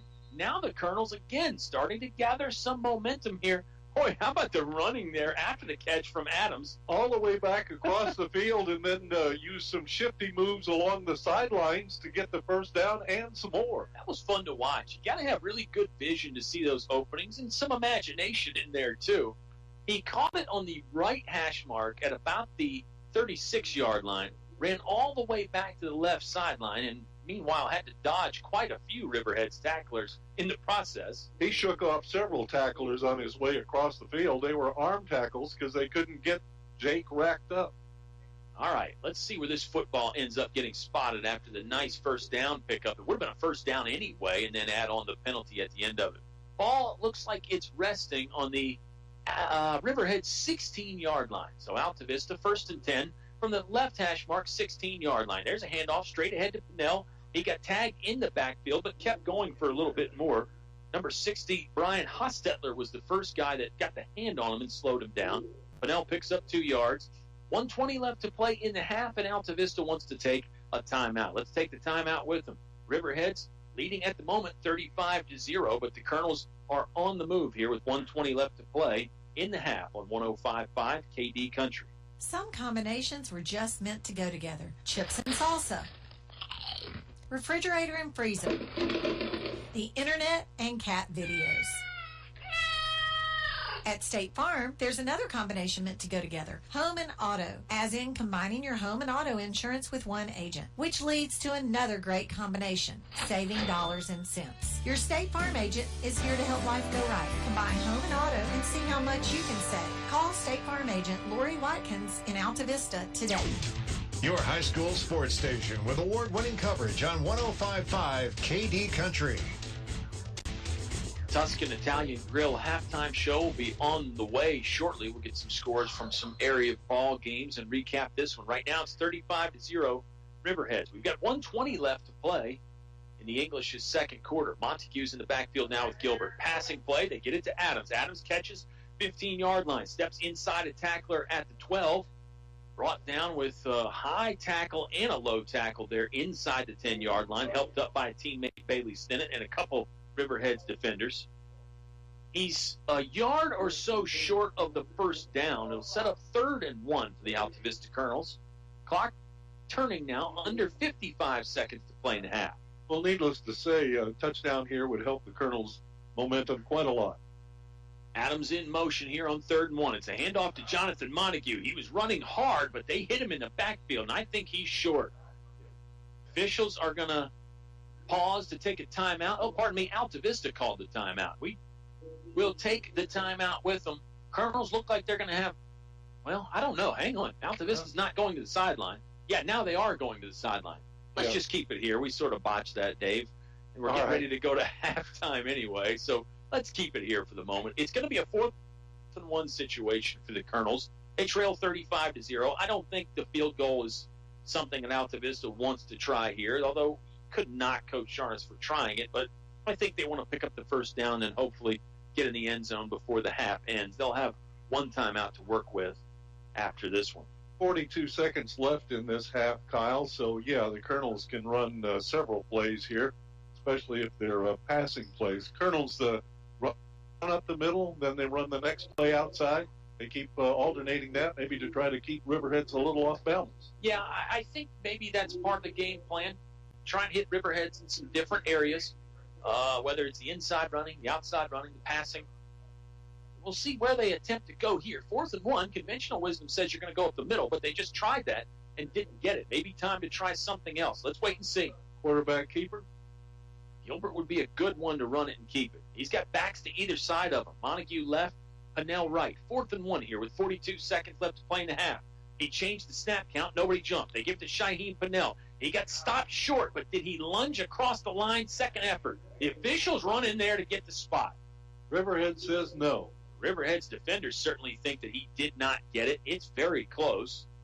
Another one where if you had replay, you could measure it and look at all that stuff. The official's just going to eyeball it and say, nope, Riverhead's football. Didn't even opt to bring the chains out. He just looked across to the far sideline where the sticks were and said, you're short. Turnover on downs there. A very good Altavista drive stalls out with under a minute to play in the half. Well, a little surprising that the Colonels couldn't pick it up there against a strong Riverheads defense. It was surprising. I'm not going to question the officials because it's so hard to tell in that pile there where the ball is spotted anyway. I give Pinnell a lot of credit for the effort there as he tried to lunge for it. Who knows when the knee hit either. 35-0. The Riverheads score. Let's see how hard they want to score before halftime. Give it to the fullback. He is dashing up the middle. That's Dalton Jordan that churns out the yards. Under 30 seconds to play in the half now. Several good running backs for this Riverheads offense. Got a lot of guys they can go to. They use those tailbacks to run the plays in. Devin Morris and Zach Smiley. One will carry the football, then he'll come off. The other one will bring the play in from Coach Robert Casto. That's old school football there. Down to 9 seconds to play in the half. It's a running play again. I think this is Morris off right tackle. Colonels got to him, but they can't bring him down. Still going across the 20. Now stopped at the 25. That's the final play of the first half. It's a Riverheads lead, 35-0 over Altavista. Tuscan Italian Grill halftime show is on the way right after you return on 105.5 KD Country. English Construction Company has been in the building business since 1909, so it's only natural that they appreciate the building process. They recognize the fact that organized sports programs build character as well as bodies and minds. They know that high school sports build our youth into more well-rounded and more productive adults. English Construction Company is proud to be a sponsor of high school sports and salute all athletes, coaches, and teachers. A word of praise and encouragement from English Construction Company with offices in Lynchburg. PCM Industrial of Altavista offers mobile welding and repair services, fully equipped service trucks, certified craftsmen, and quick response to satisfy your needs. Contact PCM Industrial at powerconstruction.com. PCM Industrial is a fully insured Class A licensed contractor, OSHA and MSHA compliant. PCM Industrial Services of Altavista wishes Coach Sharnes and the Altavista Colonels football team good luck in another winning season. Go Colonels! Here's some valuable information when buying your dream home. I'm Tracy Gallahan with First National Bank, and we offer more mortgage options. We have a wider variety of loans to help you purchase a new home or lower your existing monthly payment. So, for a more custom mortgage loan of any size, contact local First National Bank. We'll show you an extraordinary customer experience and help you bring home more bacon. First National Bank, member FDIC, equal housing lender. Now back to the action with Colonel Sports on 105.5 KD Country. We return to Riverheads High School to start the Tuscan Italian Grill halftime show. The $6.99 all-you-can-eat lunch buffet at the Tuscan. They're just off Route 29, Dave. It's hard to find a more affordable option, especially if you got a big appetite like you and I do. All-you-can-eat pizza, pasta, salad, and dessert. It's quite a spread. It really is. If you haven't been there and tried the buffet, you got to get over there at lunchtime. And like you say, there's salads, there's pizza, there's pasta, there's even dessert. There is. We can chat more about the Tuscan, obviously, as the halftime show continues. Let's chat about the Riverheads Gladiators and the Altavista Colonels. 35-0 at halftime here for Riverheads. 5 rushing touchdowns. They're perfect 5 for 5 on the extra points. They're perfect on defense. Again, really just the one lone blemish for Riverheads was the interception. The Colonels' offense has gained some yards, but seen too many drives stall out. A turnover on downs, 2 fumbles, an interception as well for Altavista's offense. So we mentioned that the Colonels had a chance in the ball game, but they couldn't make too many mistakes, and unfortunately in the first half, they made too many of them. The mistakes are starting to pile up against Altavista here, and that's why Riverheads has a 35-0 lead at halftime. The Colonels just not able to get consistent offense to the end zone. Yeah, Altavista's picked up some yards. As we've pointed out, they've had some success. Not consistent enough, can't sustain these drives, and a big part of it, too, is this hard-hitting, hard-charging Riverheads defense. Dave and I are starting to feel the chill of the November air up here. It's getting cold in the press box, but we'll make it through. It says 40 degrees, but it certainly doesn't feel that warm. Is that on your smartphone? Yeah. Okay. And it says that's 40 degrees in Greenville, which is just on the other side of Highway 81. Yeah. It's colder here on this side of 81. Apparently so. I'm sure the Colonel fans are feeling a bit of a chill over there in their section, the cold weather, and then the score as well combined to make not so much fun on this Friday night, but we'll make the best of it, and we hope you do too. 35-0, the Riverheads lead. Tuscan Italian Grill halftime show returns for more right after this on 105.5 KD Country. Supporting the Altavista Colonels during the football playoffs, Reed Creek Service Center, Grit Road, Hurt. Cold weather's here, and Reed Creek Service Center has you covered from tire to general auto repair and more. Open Monday through Friday, 8 to 5 p.m. Reed Creek Service Center, treating you like family and ensuring your car is running top-notch. Reed Creek Service Center, Grit Road, Hurt, and like us on Facebook, 434-324-6200. It's all about you. Altavista. You deserve a relaxing therapeutic massage from Altavista Medical and Oncology Massage Therapy. Altavista. Need stress relief, deep tissue, having medical challenges? Altavista will help you find your way. It's all about you. Come see us at 600 Broad Street, AMOmassage.com, and Facebook. Altavista Medical and Oncology Massage Therapy. Altavista. It's all about you. Your home is your biggest investment. It must be handled properly. Let the professionals at D.L. Bryant Heating and Cooling handle your home issues. Donnie and his trained professional staff are ready at 434-841-1580. They can make sure your home or business HVAC system is ready. Ready for the rest of the summer and ready for the upcoming fall and winter. Call D.L. Bryant Heating and Cooling at 434-841-1580. That's 841-1580. D.L. Bryant is ready to protect your investment. Now back to the action with Colonel Sports on 105.5 KD Country. The Tuscan Italian Grill halftime show returns. If you haven't been to the Tuscan, you've got to get in there soon. It's just off Route 29, so it's convenient for everybody. Yes, I'm talking to you, all you folks that are listening in Gretna and Brookneal and Lynchburg and all those other places. It's right off Route 29, quick in and out. Service is quick, too. you'll have a great experience at the Tuscan Italian Grill. 35-0 Riverheads is our score here, Dave. Some area scores. There's a few blowouts and then a couple close games as well. William Campbell is leading Central Lunenburg 36-6. Stanton River up over Northside 38-zip. Appomattox beating Giles 28-0. Heritage all over Spotswood 28-0. Now those close games. EC Glass is down 1 to Blacksburg 7-6. And our friends in Campbell County, the Brookville Bees, trailing 7-0 at the moment over Monticello. So 3 Campbell County schools in action tonight. That's pretty impressive. William Campbell, Altavista, and Brookville. Unfortunately, 2 of them are trailing. The Generals look like they're in good shape over Central Lunenburg. If that score holds, of course, the Generals would be here next weekend, probably Friday night, possibly Saturday at Riverheads. Right. That's an important thing to keep in mind. That would be the Region B championship game.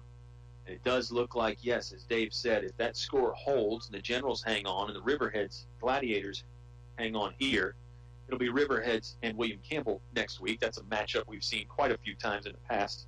Riverheads and William Campbell. Right. Brad Bradley had his team here for several years. It's been a while since the Generals, I believe, have been in the playoffs. And so, consequently, this might be some new territory for these guys. Yeah, in the times that they have been in the playoffs lately, it's been some short trips, although you can remember that Terrell Staten game from a couple years ago where he racked up 8 touchdowns, and the Generals won that one. Anyway, we digress a little bit here. Tonight, it's been all Riverheads for the most part. 35-0, they lead. 5 rushing touchdowns, 5 perfect extra points. Dave, if you want a stat that's pretty indicative of how the game has gone, the Gladiators are 3 for 4 on 3rd down. They're 1 for 1 on 4th down. On the other side for the Colonels, well, they're just 2 for 6 on 3rd down. They're 0 for 1 on 4th down. So that's a lot of the tail right there. I mean, those 3rd and 4th down situations, Riverheads is winning those both on offense and defense. I think you're getting what you should expect from the Riverhead Gladiators. Lots of discipline, well-played, executed game, just like Coach Casto has taught here year after year. Sure, and maybe my stat is a little misleading because some of that work is being done on 1st and 2nd down. Riverheads, a lot of their 3rd down situations are 3rd and 1 and 3rd and 2, whereas Altavista is having more of the 3rd and 5, 3rd and 6. So the stats do tell you some of the story, but the entire story is sometimes a little different to unpack and digest. But the main stat is the one on the scoreboard, 35-0, Riverheads leading. Dave and I will step aside for another timeout. We'll discuss what the second half might hold between Altavista and Riverheads. At the moment, the home team, the Gladiators, leads 35-0. Tuscan Italian Grill, back with one final segment when you return on 105.5 KD Country. Life happens. Divorce, family problems, criminal charges, civil litigation, personal injury cases. Turn to David W. Shreve, an experienced attorney at law. David W. Shreve has been practicing law for over 30 plus years. A free consultation for personal injury cases. Call today, 369-6621. David W. Shreve says good luck to the Altavista football team in the playoffs. Go Colonels. David W. Shreve, located 7th Street in Altavista. Thinking of starting a business or expanding your company? Think about choosing Altavista as your location to invest and grow. Altavista offers low utility cost, broadband internet, US 29 access, and an attractive quality of life. You'll score big just like the Colonels when you invest in Altavista. Huddle up with the Altavista Office of Economic Development at Altavista Town Hall. Fun times are waiting for you at El Cazador, Altavista's oldest Mexican restaurant. Relax in comfort with daily food and drink specials, Mexican and American foods, and a children's menu too. Call for takeout or go online to elcazadorva.com. El Cazador is a proud supporter of community activities like high school sports and the Y. El Cazador is open 11 a.m. to 10 p.m. 7 days a week. Stop by before or after the game. Now back to the action with Colonel Sports on 105.5 KD Country. Tuscan Italian Grill halftime show headed for its Final segment here from Riverheads High School. 35-0 is our score. Hey, Dave, before we get back to football, let me remind folks about Tuscan. Great holiday options. You can get your friends and family a gift card from the Tuscan. They're going to love that. Any denomination available. And, of course, the Tuscan able to cater your holiday party. Or they can host you. They can host you in their banquet room, too. Yeah, there's still time to plan that holiday party at the Tuscan. So if you're thinking about a get-together, that might be just the thing to make your Christmas bright. Well, and it doesn't have to be a holiday party. Of course, our KD Country staff members, Katie and Eleanor and Lori and some of their friends had a party Friday night for an event that happened over the weekend. They had the Tuscan feed them. Everybody was happy and satisfied. And then you and I got some of the leftovers that were in the fridge there on Monday morning. Yeah, it worked out pretty well for us, really. You like how that happened? Yeah, the Tuscan, we talked about the buffet and you talked about the gift certificates and all that sort of thing. I want to remind folks that you can order off the menu there, too. Yes. It's a full-service restaurant. That's right, yes. And that is maybe something that can get lost if you haven't been there yet. The menu is wonderful. I mean, the options are incredible. Had the buffalo shrimp po' boy. I mean, things like that, some creative stuff. And then, of course, the standard Italian Mediterranean fare, and then also burgers and fries. They got it all, really. Yeah. There's salads, whatever you want. I think you'll find something on the menu to suit your taste. Yeah, even if it wasn't on the menu, I bet if you grabbed Amin's ear and his staff there, they probably could whip something up for you if you told them what you wanted. Well, assuming they had the ingredient. You're right. I shouldn't. Yeah. Grabbing his ear kind of that's threw me for a minute. No, don't grab anybody. Speak to him. Speak to him. Or ask to speak to the chef. Thank you for that, Dave. We're having fun. Altavista's fans and players probably not having as much fun. It's a 35-0 Riverheads lead at the moment. Dave, generally this is the part in the halftime show where Dennis and I, or whoever I'm doing the ball game with, talk about maybe some halftime adjustments.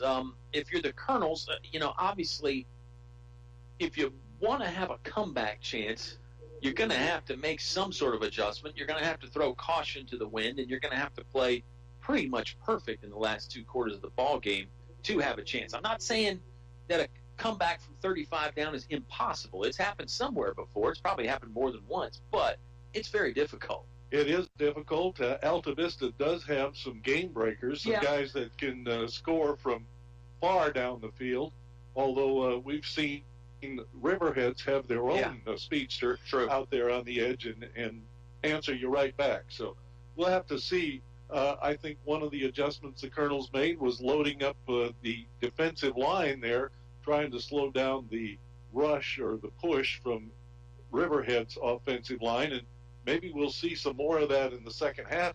I don't think Coach Charnas is going to quit trying here. Yeah. He's in the game for the entire 4 quarters. Yeah, I think he'll try anything within reason and within the rules to stop this Riverheads offense. The danger when you do load up that offensive line is sometimes that ball carrier, when he breaks free, you don't have anybody back there deep to stop him. You become what coaches would call a one-level kind of a defense.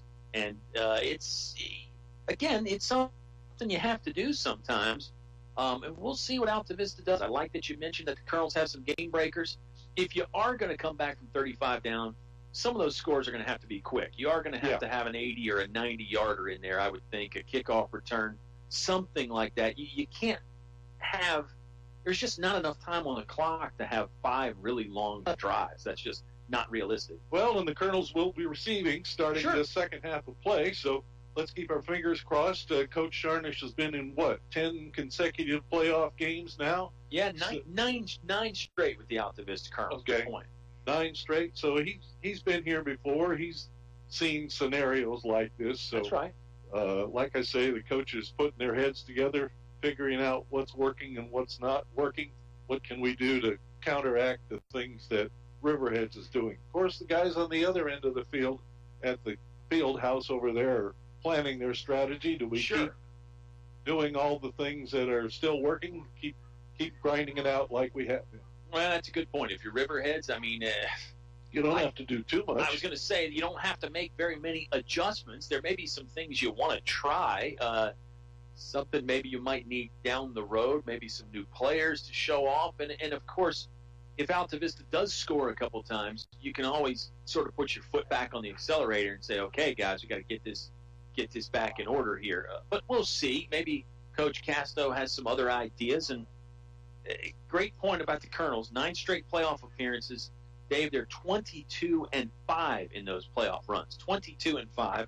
They've won at least one playoff game in every single appearance that Altavista's had with Mike Sharness, and that streak continued this year with the win last week against Stonewall. Looks like it might fall to 22-6, but hey, it's sports. You never know. Kyle, you mentioned your regular season partner here, Dennis Jarvis, who broadcast most of the games with you during the season. And Dennis is unavailable to be here tonight for the Colonels, but he did want to have us give him a shout-out. And I know there are probably some other people we should mention out there listening to our broadcast tonight, but appreciate everything that Dennis has done for us during the football season. Yeah, Dennis got a new opportunity down in Henderson, North Carolina. Not too far away, but just unable to make it. Had a lot of things going on with the new gig down there and moving and all those logistical type of issues. But he's a big-time Colonel fan. I know he's going to listen, and he might just pull an Oscar Briggs, do what Oscar did, and find some new radio station to work for after he moves.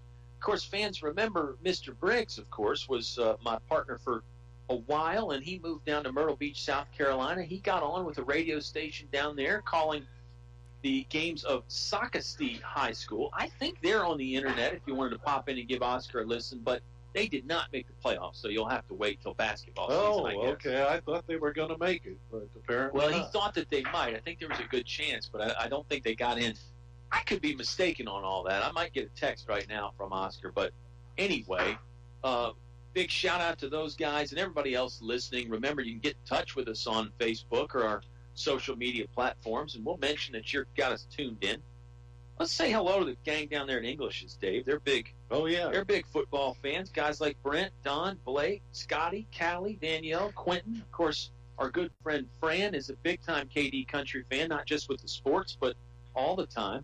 And we appreciate them tuning in. We appreciate you tuning in, however you do it, whether you do it on good old 105.5 or you use some of the new school technology that Dave and I have discussed. I'm guessing Feller Chevrolet has some of the guys tuned in, too. Goodness. They got to be tuned in down there at Fellers. Just to mention. There's a lot of them to name down there, though. Well, there are. I hate to get started and leave somebody out. I know. You hate to not mention Stephen Dukes, right? I hate to not mention that. Does that make sense? There's double negative in there? Double negative equals proof positive, I say. All right, we're having fun. We're doing the best we can anyway to have fun here on this chilly Friday night in November. The temperature has dropped a noticeable amount. We're getting ready to start the second half. The Tuscan Italian Grill halftime show is done. Go ahead, Mr. Hoehne. Stephen, send us a check. Oh, man. We can talk about Greg Walker and Ed Fellers and those guys, too. It's not all about Stephen down there. Good crew down there. Sherry and Kay. That's right. Dennis and, let's see. Mr. Thornhill and that crew there in the service department. All right, here comes the boot from Riverheads. We're underway to start the second half. It's fielded by, I believe, Jonathan Montague. He angled back to the middle of the field, got across the 40-yard line. Good job that punt. Yeah, Bailey is moving really well. I mean, that knee injury was a cause for concern middle of the year. He's showing no signs of slowness or lack of agility due to the injury. That's nice to see. Riverhead's going to split a guy out wide for the first time tonight, so mentioned Coach Casto might try some new things. They are trying some new things. It's still a running play here. Up the middle. They gave it to the fullback. He is met by a whole mass of Altavista defenders in the white jerseys and stopped for a 1-yard gain. Colonels had a real defensive wall there to stop the running back. Yeah, one of the few times Altavista really has just met the defender at the point of attack with more than one guy. I mean, they were there with multiple white jerseys. There's a flag down on the near sideline. Colonels are probably going to get burnt for an illegal substitution. They had a defender run on real late. May have even had too many men on the field. That defender perhaps wasn't supposed to be out there. I didn't see the signal from the referee. Oh, wait, there it is. Yeah. It's illegal participation is the official call. I think they had too many guys on the field. Riverheads hustles up to the line of scrimmage after the sticks get set on the 25-yard line. Running play again. They'll go off the right tackle. Hard to find the ball carrier. Colonels got him after 5-yard gain. Well, the Colonels put up defensively a lot of guys on the line of scrimmage again. Kind of bunched toward the middle, so running to the outside is where there's more room for the Riverhead Gladiators. 2nd and 6 coming up for Riverheads, a 35-0 lead for the Gladiators. They led 14-0 after one quarter and 35-0 at halftime. This is their first possession in the second half. Colonels crowd that line of scrimmage again, up the middle with the fullback, and he's across the 40, rumbling to the 45, dropped at the 50-yard line. That's Dalton Jordan again. They give it to him in a way that it's hard to know if he has the football or not. He has size and speed, and he just carries guys with him after he gets into open space. Once again, it's hard to find the ball carrier behind that offensive line of Gladiators. 1st and 10 from the 50-yard line, middle of the field for the Riverheads Gladiators, clad in the red and black. Moving right to left from our perspective. Football on the ground again. Devin Morris, the tailback, dove after it, though, and recovered. This time, it's a loss of 5.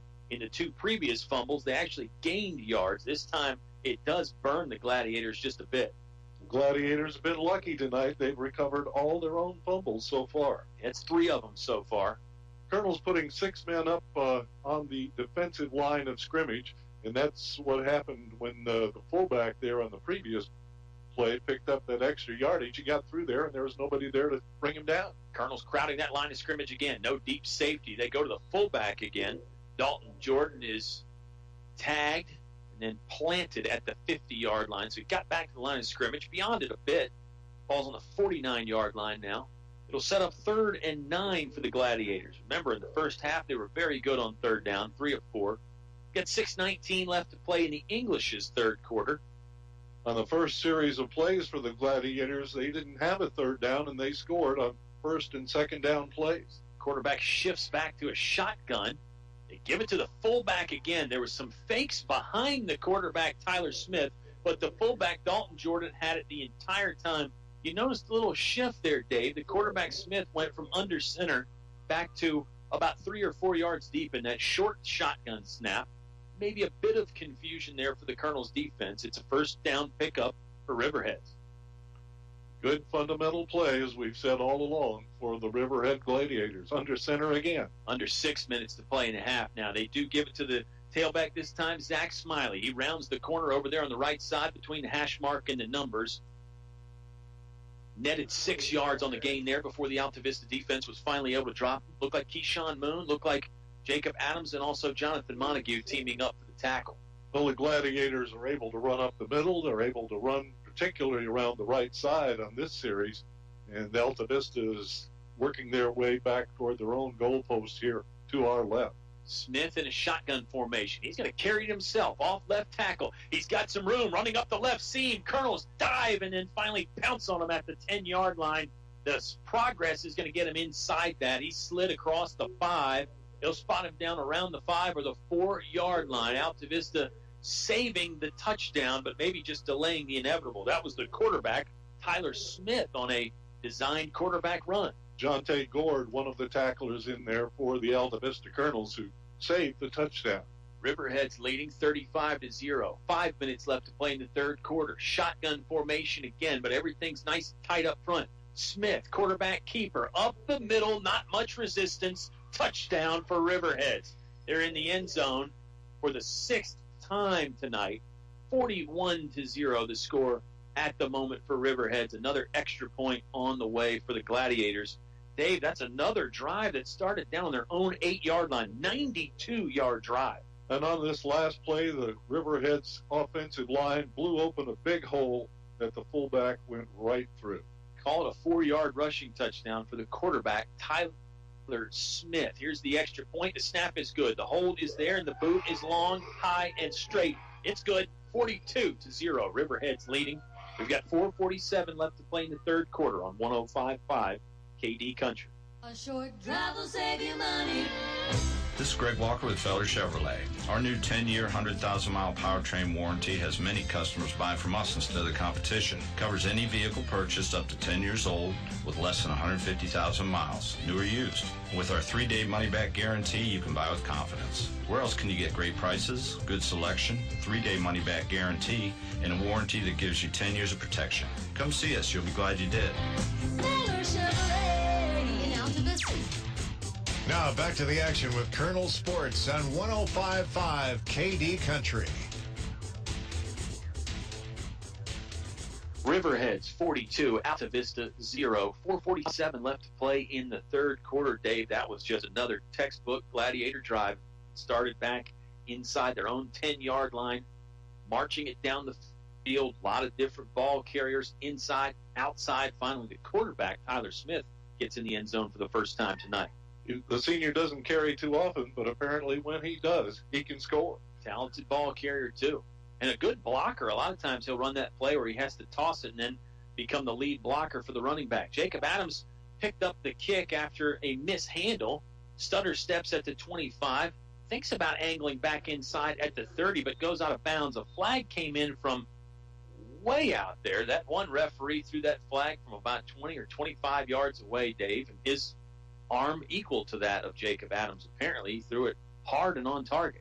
Jake started at about the 12-yard line, and on this side of the field, angled his way all the way across to the other side, but never could get turned upfield as the Gladiators' defense strung that out. Unfortunately for the Colonels, the penalty is against them. I couldn't tell if it was a block in the back or a hold, but being told by the gracious our friends up here in the press box that it was a hold, which is actually a little bit better. It's not as much yardage. It's going to make the Colonels start on their own 17, 18-yard line, pardon me. They'll operate there. Let's see if the Colonels can get in the end zone for some points tonight. You never want to get shut out. Obviously, that's a point of pride and a point of emphasis for any offense. Gilbert throws complete to Adams at the 16. Thought about going outside, cut back inside, and that was bad news because there was 5 red jerseys coming to just freaking wow. I mean, he got hit hard. Pardon me. He got hit hard, you're right. He popped right back up. Plenty of guys to put the shoulder on him. They were coming after him. Adams had nowhere to go.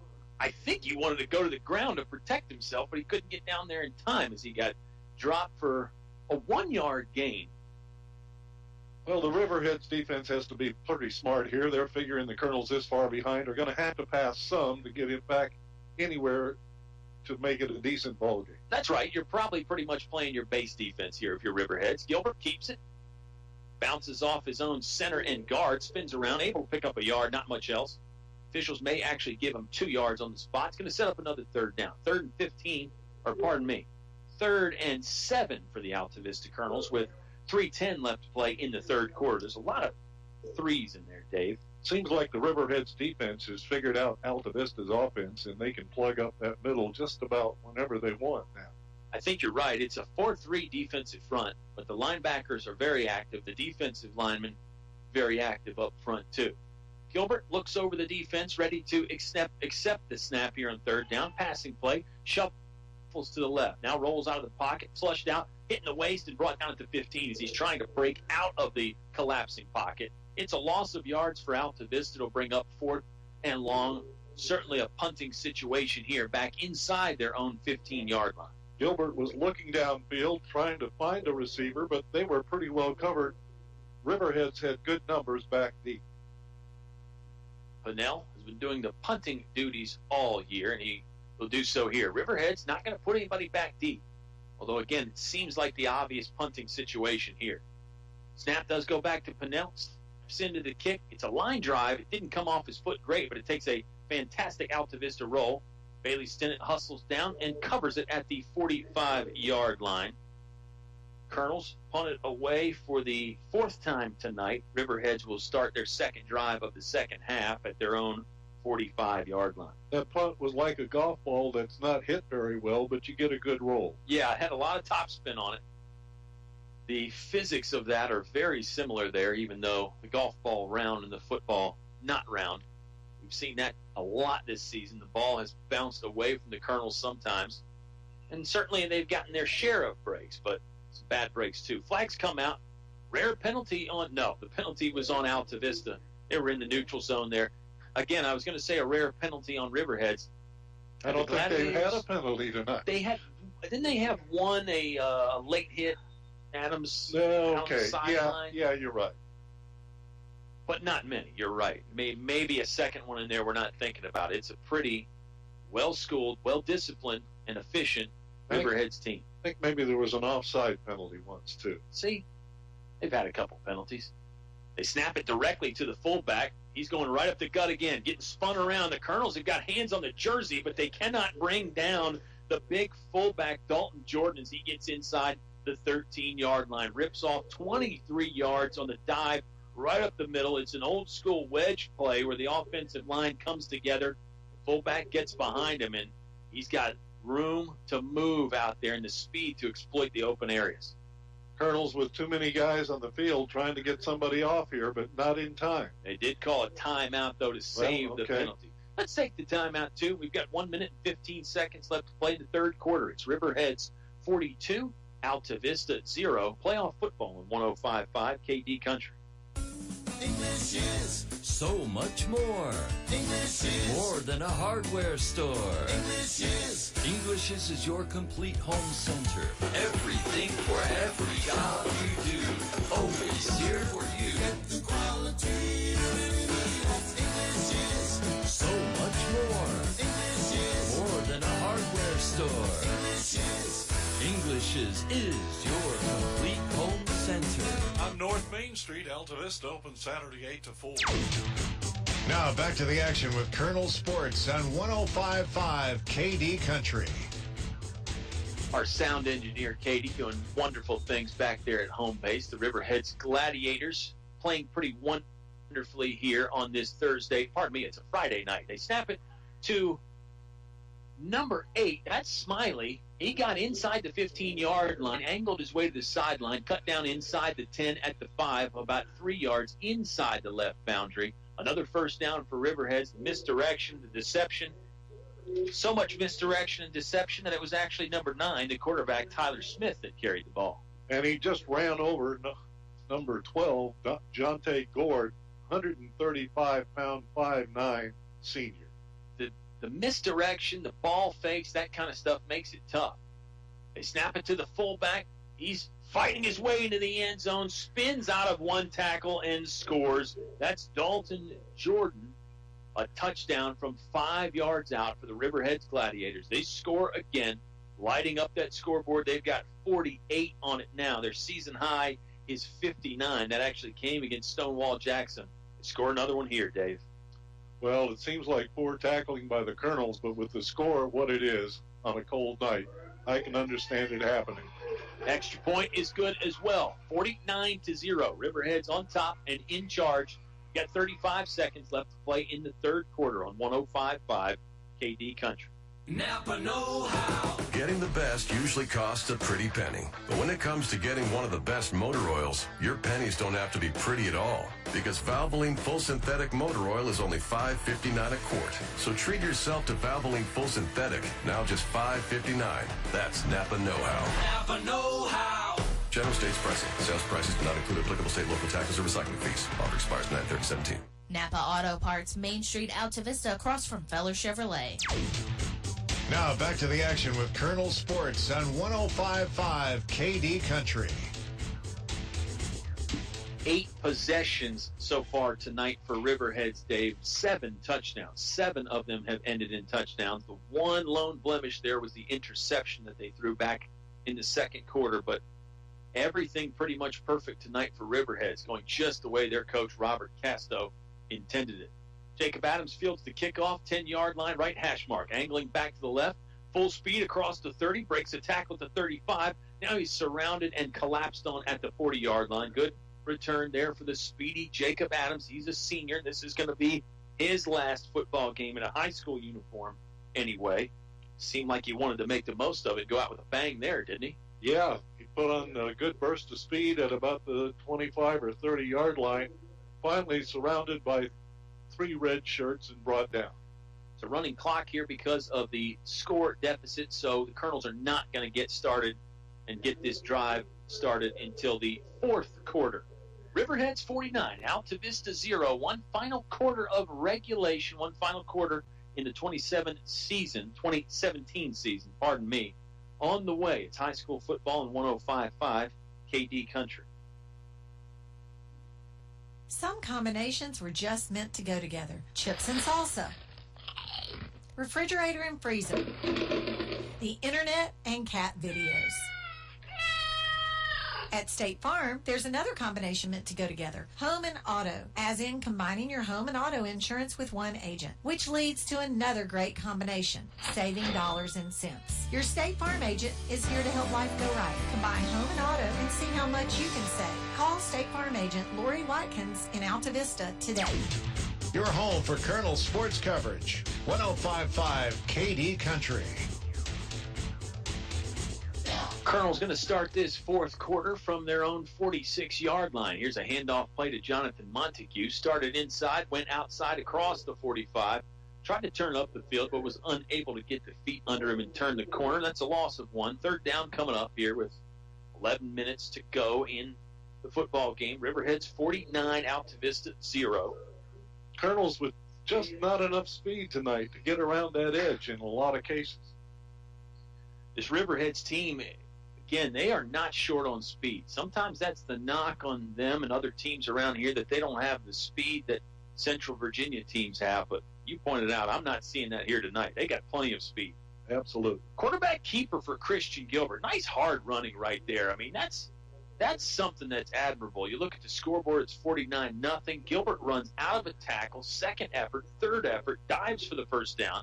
He could have just went down and saved the effort. But good hard running there from Chris Gilbert, who's just a junior. He'll be back next season. They give him the 1st down, and that was close. Depended upon where they spotted it with the knee. 49-yard line, 1st and 10 for Altavista. Here's a running play for Jacob Adams. They give it to him off tackle. He set up in the running back spot, picked up 9 or 9.5 yards. Yeah, nice run. Another good burst of speed there from Jacob Adams. 10 minutes left to play in the ballgame. 4th quarter presented by English's, your complete home center, your headquarters for Carhartt clothing for men and women. Many styles, varieties. It's tough, dependable, lets you live the lifestyle you want. That's Carhartt. 2nd and 1 coming up for the Altavista offense. A back to either side of the quarterback, Christian Gilbert. Aaron Close is up front as a blocking back. Hand off to Shaheem Pennell. He busts through the line, had a lineman, defensive lineman down around his ankles. Picks up the 1st down, 6-yard gain, gets the football to the 33-yard line, middle of the field. So a nice drive here by the Altavista Colonels. And, Kyle, I'm sure some of the Fairweather fans will be saying about this game that Altavista 2-8 shouldn't even be in the playoffs. But when you look at the competition that Altavista played during the season, you can make a pretty good argument for the Colonels being here. Oh, yeah. The resume, very good. Even though they didn't have a lot of wins like they normally do. Tough schedule, a lot of tough teams. Jacob Adams, a running play again, got thrown back off right tackle and lost a couple yards. The Riverheads double team tackle pushed him back another 15 or so, but the forward progress, just a loss of 1 or 2, sets up 2nd and 11.5. 8:50 left to play in the ball game. 49-0. The score here, Riverheads leading. We'll have some scores in the post-game show from those other area games. Dave and I will do our best to put the finishing touches on what was an interesting season in 2017 nonetheless. Adams, shake and bake move, avoids the 1st defender, cannot avoid the 2nd defender, and see the sportsmanship again there as Adams sort of taps him on the helmet and says, good tackle. Brought him down after a 3-yard gain. Riverhead Gladiators tackle real well, and they are making it difficult for the Altavista Colonels here with their pursuit. They do. They're a really, really solid fundamental team, as we've pointed out a lot tonight. Tackling is a department that they are maybe fundamentally the most sound in. They just do not miss tackles. They hit you and they stick on you and they wrap up and they grab cloth and all that other stuff. There's sort of a busted play, but Christian Gilbert will keep it and go off right tackle. delivered a nice shot into that tackling linebacker that brought him down around the 32-yard line. Fourth down situation coming up for Altavista. Maybe they'll go for it here on the Riverheads 32. It's 4th and 8.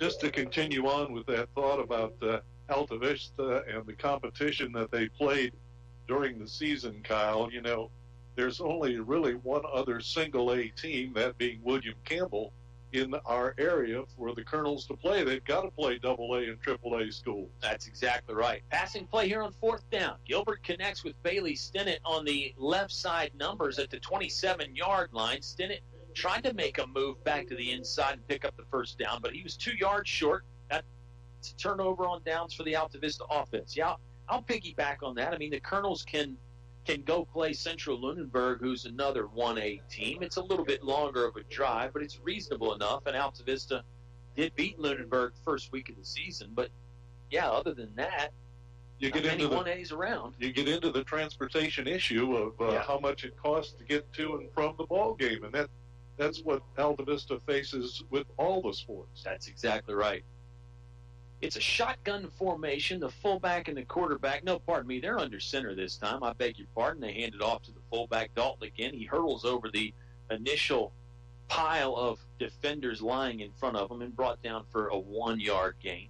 6:35 left to play in the ball game, 49-0. Riverheads on top. Colonels have only been shut out one time this season, Dave. Despite all the struggles, they've got on the scoreboard pretty much in every game except for a 39-0 loss against Gretna. That was the first Gretna game. Looks like they may get shut out here. However, maybe they can get the football back with some time and get some points on the scoreboard. Ball carrier stayed low to the ground. He was almost crawling with a hand on the ground there. The Colonels got their sights on him finally, and Jonathan Montague tapped him to the deck along with Aaron Close. And it looks like some new jerseys in there for the Altavista Colonels. Number 77 coming in. Number 60, Tyler Reynolds, is in there. 77 is James Edmond. And I'm sure there are others that I haven't mentioned. Yeah, you're right. 35-yard line for Riverheads. They've got a 3rd and 5 situation. Toss play. They give it to the running back going off right tackle. Looked like a new running back was Jackson Schover maybe that time. Picked up the first down. He got it to the 40-yard line. Met by a bunch of Colonel tacklers, including Christian Gilbert and Jonte Gore. There's a face mask at the end of the play. That'll go against Altavista. Gilbert can't believe the call. 5:31 left playing the ball game. Riverheads on top, 49-0. And I can remember way back when I got in my first football game as a sub late in the game. And, boy, you're wondering what's going on around you. And where's the guy I'm supposed to block or the guy I'm supposed to tackle? It's a learning experience. Even tougher on a colder night like tonight, I'd have to believe, because you're just standing on the sideline for an hour or an hour and a half. Then you got to jump in there. If you're playing the entire game, you get the body heat moving around a little bit. But, yeah, that's tough. That is. Good thought, though. Running back carried the football off right tackle for a gain of 6. It's into Altavista territory again. They're on the 49-yard line. 4:50 left to play in the ball game here from Riverheads High School. Gladiators will go under center with a wideout, a tight end, 2 wingbacks. New personnel in, and the football hits the turf immediately. It was a toss play. They were flipping it over to number 23, Lane Cash. I don't know if he didn't expect it or just mishandled it. Got to the ground. Daniel Triplett was there but couldn't recover the football. Riverheads keeps it after a loss of 1. Once again, they recover their own fumble. Yeah, I believe that's 4 fumbles tonight for the Gladiators, and they've gotten all 4 of them back. Colonels have the fumble on the kickoff and 1 other fumble that they lost. That goes along with an interception and a couple turnover on downs. They just couldn't pick up a 4th down. 3rd down here for Riverheads. Toss play, running play, off right tackle. Jonathan Montague in there to make the stop again, but it's a few yards downfield. Football is spotted on the 45-yard line. That's where they needed to get for a first down. The official looks over and says, yep, you got enough. First down for the Riverheads Gladiators. They keep it moving again. We're under 4 minutes to play in the ball game, Dave. I think Christian Gilbert was also in on that tackle with Montague. I think you're right. Gilbert is going to be the most experienced defender coming back next year, because the Colonels are losing big names like Daniel Triplett, Jonathan Montague, Shaheem Pannell. Jacob Adams losing a bunch on defense. Offense, too, let's be honest, the Colonels, everybody pretty much plays both ways this season. So those seniors are going to be very, very missed. Yeah, Riverheads with the large squad here, able to do some substitutions, keep their guys a little bit fresher, I think, although the running backs kind of rotate through. It is a big squad. 8 seniors for Riverheads, 16 juniors. Wow. They're going to be another one of those teams that's going to be very tough next year. They're the defending state champions at 1A. That's right. They look like they want to make another run this season. Ball carrier got spun around. It dropped at the 40-yard line. That was Jaden Phillips on the carry. And guess who again on the tackle? Jonathan Montague on the stop. Got some help from big number 70. Oh, who was it? Was it Zachary Kofer maybe on the tackle there, Dave? What's your roster say? Mine says 70 for Zachary Kofer. Okay. We'll figure it out here eventually. I mean, it's only the second week of the playoffs. You'd think we'd be in mid-season form by now at least. Well, you only got about 2 minutes to figure it out here. I know. I have to get my basketball vocabulary back here in a moment. 2nd and 5 here for the Gladiators. No, pardon me, it's 3rd down. I beg your pardon. Running back is free across the 30. Tried to cut back to 27, but slipped and fell down. That's number 21, the ball carrier for Thomas Hepstall. Riverheads is giving the football to about 9 or 10 different guys tonight. That never makes it easy. Down to 2 minutes left to play the game, Dave. 49-0. The Riverheads lead. They're going to win. Just a question by how much. Boy, these Altavista seniors have had really good careers, haven't they? They had the big run last year where they got to the 3rd round of the playoffs.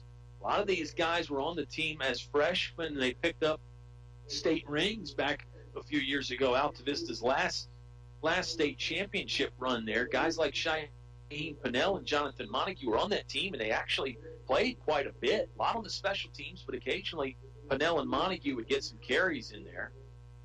Late in the game when things were kind of decided, they'd get some opportunities. Jacob Adams was another one of those guys that was in there quite a bit. And they all got a lot more time as sophomores, obviously, and then again last year as juniors. This year, senior season wrapping up for these young men, and it has been a pretty good career, and it's not the way you want to end it, but it has to end at some point. Here's a carry to the fullback. He'll favor the right side of that offensive line, rumbles across the 30 down to the 26-yard line.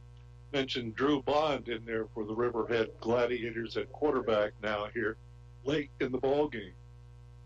And, you know, Riverhead's coasting to victory here. It looks like William Campbell's going to win. Yeah. That sets up a match here next week, William Campbell at Riverheads. Do we let that cat out of the bag just yet? Well, if we could find some sponsors, we'd come back here and do the William Campbell game. Yeah, if anybody's listening out there and you want to sponsor the Generals, we would like to broadcast that ball game. Riverhead's going to take a knee. They may need to take one more before they can finally end the game. It'll end up being a 45-0 final here for the Riverheads Gladiators. They're going to win and advance on to the Region B title game next week. Dave, mention those seniors again. Don't forget about guys like Jonte Gord in there as well. Daniel Triplett, obviously, a big part of the team. Sihan Darrelly is a exchange student with the Colonels playing some football for the first time. Caleb Melton, another one of those seniors, a very good defensive and offensive lineman. A lot of talent in that senior class for Altavista. Bittersweet end to their careers for sure, but had to come to a close here. Riverheads is going to win the ball game, 49-0. Dave Hoehne and I will come back and put the finishing touches on this one in the post-game show. The Altavista Colonels 2017 season ends at 3-9. You heard all the action here on 105.5 KD Country. There's just one place where students are students first, and athletics are played with purpose and perspective. That place is your local high school. High school sports offer more than the joy of competition. Studies show that student athletes in Virginia are also likely to enjoy greater levels of achievement in other areas of their lives, including academics. High school sports, a winning part of a complete education. Brought to you by English Construction Company, with offices in Lynchburg. PCM Industrial of Altavista offers mobile welding and repair services, fully equipped service trucks, certified craftsmen, and quick response to satisfy your needs. Contact PCM Industrial at powerconstruction.com. PCM Industrial is a fully insured Class A licensed contractor, OSHA and MSHA compliant. PCM Industrial Services of Altavista wishes Coach Sharness and the Altavista Colonels football team good luck in another winning season. Go Colonels. Your home for Colonel sports coverage. 105.5 KD Country. 49-0, Riverheads is a winner here tonight. It is round 2 VHSL playoff action, and it's over for Altavista as they see their season come to an end. 49-0, the Riverheads victory here tonight, Dave. Riverheads improves to 9-2. They'll face William Campbell next week, it looks like.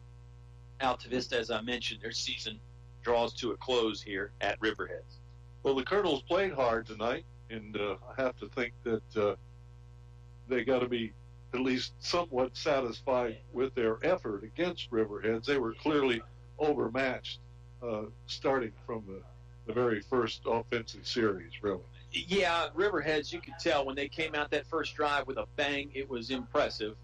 It was an impressive game plan for Riverheads. Not fancy, not flashy. They tried the one passing play early that ended up in an interception, so they kept it on the ground for most of the rest of the night, although we did see them complete a pass. Altavista's game plan I don't think was bad. Again, you said it, just a little overmatched. Yeah, unfortunately, the Colonels go down to defeat, but that's the way the season ends for everybody except one team. Riverheads experienced that last year when they won the state championship. So tough on the seniors to go out this way, and a lot of those guys have a lot of football played over the 4 years, and like you say, a ring for their freshman year. It looked probably pretty easy back then, but as we go through the rest of the seasons, things get a little bit tougher. But I think that the coaches had the guys well coached. Just tonight's game overmatched, but congratulations to Riverheads and a very disciplined offense and defense for Coach Castro. That's what he expects year in and year out. They've been here before, and they're trying to go back to the big dance again. Sure are. You know, they, as you said, state champions last year. They've been in 4 state title games since 09. Of course, the Colonels since 09 have been in 3 state title games. So 2 of the best in the state of Virginia here. Every time they hook up, it seems to be a fun matchup, although the last couple times they've matched up have been lopsided Riverheads victories. Now, you've seen William Campbell play earlier this year. I don't know how you think speed-wise they'll match up with Riverheads. Riverheads is pretty fast. Riverheads is fast. I think they're sort of sneaky fast. I mean, you look at them, you watch them warming up, you watch them running around out there. They don't seem like they're going to blow you away with their speed, but they are fast. They've got enough, especially those backs, man. They really, really get down the field. Let's have Dave and I take one final timeout. We'll get our thoughts back together. We'll get some scores from those other area games, and then we'll wrap things up here for the 2017 football season. It was Riverheads 49, Altavista 0. You heard all the action live on 105.5 KD Country. When you need an important business loan, you want to deal with a decision maker who will respond quickly. I'm Penny Wallace with local First National Bank at our airport branch. I'm focused on business customers, and we have a streamlined process to help you with any loan need. I can offer various business loans for real estate, new equipment, and credit lines. So for better business banking, think of us first. That's local First National Bank, member FDIC, equal housing lender. Supporting the Altavista Colonels during the football playoffs, Reed Creek Service Center, Grit Road, Hurt. Cold weather's here, and Reed Creek Service Center has you covered from tire to general auto repair and more. Open Monday through Friday, 8 to 5 p.m. Reed Creek Service Center, treating you like family and ensuring your car is running top-notch. Reed Creek Service Center, Grit Road, Hurt, and like us on Facebook, 434-324-6200. Your home for Colonel sports coverage. 105.5 KD Country. We return for one final segment here from Riverheads High School, one final segment for the 2017 football season. Altavista falls to the Gladiators, 49-0. Dave, it was a 14-0 first quarter lead for Riverhead. They were up 35-0 at halftime. We thought if the Colonels played perfect in the second half, they might be able to make some noise, but unfortunately that didn't happen, and the Gladiators come away with the big victory. They had, by my count, 5 different ball carriers score tonight. All of them were on the ground, and it was it's a Riverheads team that, you know, we like the Colonels. Obviously, we follow the Colonels. We didn't want to see Altavista lose, but you got to admit this Gladiator ball club is quite a lot of fun to watch, really. They are a very good football team. You've got to think they might be in the hunt for the state championship again. Next week, maybe a little better test for Riverheads, as William Campbell will come in here, making a return trip to this part of Virginia, the Shenandoah Valley. And we'll see how William Campbell can stack up against Riverheads. They'll be challenged. For sure. We would love to come up here and broadcast that game. We've broadcast a couple William Campbell General games from up here. I know you and Mark Slusher did a game back in the day, and you and I have been up here. I think Bob Alvis and I have been up here for a game. It's interesting. You heard some of the Riverheads fans asking us a little bit as they went by about William Campbell. Altavista lost to William Campbell 41-13 back in week 5. You know, you can't really compare scores just because Riverheads beat Altavista 49-0. I don't know what all that means. I think the Generals are a good team. They won the ball game tonight against Central Lunenburg 45-12. So they will move on. That matchup is finalized. Keep it tuned to KD Country to hear what time we're going to be on the air. Hopefully we are on the air. We think it's going to be Friday. Outside chance it could be a Saturday game. But let's throw the spotlight back on Altavista for a moment, Dave. Interesting season in a lot of respects. They won that first week against Lunenburg. Took them a long time. Took them to the last week of October to win again when they beat Chatham 33-18. Beat Stonewall Jackson, last week to get here. Much better than the record indicated. I know that's cliche, but they're playing a lot of tough teams. They finished at 3-9. You look at how many teams they're playing that are still in the playoffs, or at least went to the playoffs. Quite a few. Yeah, it's an interesting year. It's a very interesting year. I think obviously Coach Sharness and his staff had higher hopes, but there was a lot of bright spots, and I think there's a lot coming back. You know, as we mentioned, that senior class pretty doggone good. You lose a lot too. They'll be tough to replace. There'll be 8 guys not on this squad next year from the senior class. So yeah, that is a lot to replace on a squad this size. The numbers still come back into the picture as you go through. Getting enough kids out for the football program is a difficult thing. If you're just a first-time listener, you may not know Altavista did not have a JV team this year. They did have a B team, but that means those JV guys didn't get a lot of experience because they were on the sidelines for the varsity games. So otherwise you'd be playing several games through the course of the season on the junior varsity level. And the Colonels just didn't have that. And I think for the next year or two, the Colonels are going to be facing the same situation. And hopefully during that time, they can get more guys to come out for the football season and get these Colonels back to the level that they were a few years ago. Yeah, I mean, the standard has been set by those good teams, those state championship teams, and also those other ball clubs as well. And that standard is high. You're not going to win a state championship every year. That's not realistic. But I think the realistic expectation for the Colonels is a winning season. They fell short of that this year. Certainly, they'll want to get a winning season next year. And you mentioned it. I mean, the manpower is just, when you don't have the guys. The Colonels have 30 listed on the roster right now, but there were some games when they only had 20 men dressed. When you're playing these teams that can ration their guys out and they can platoon, have a player only going one way, or maybe he plays defense and special teams, but not offense, that kind of thing. Maybe you mix them in there every now and then.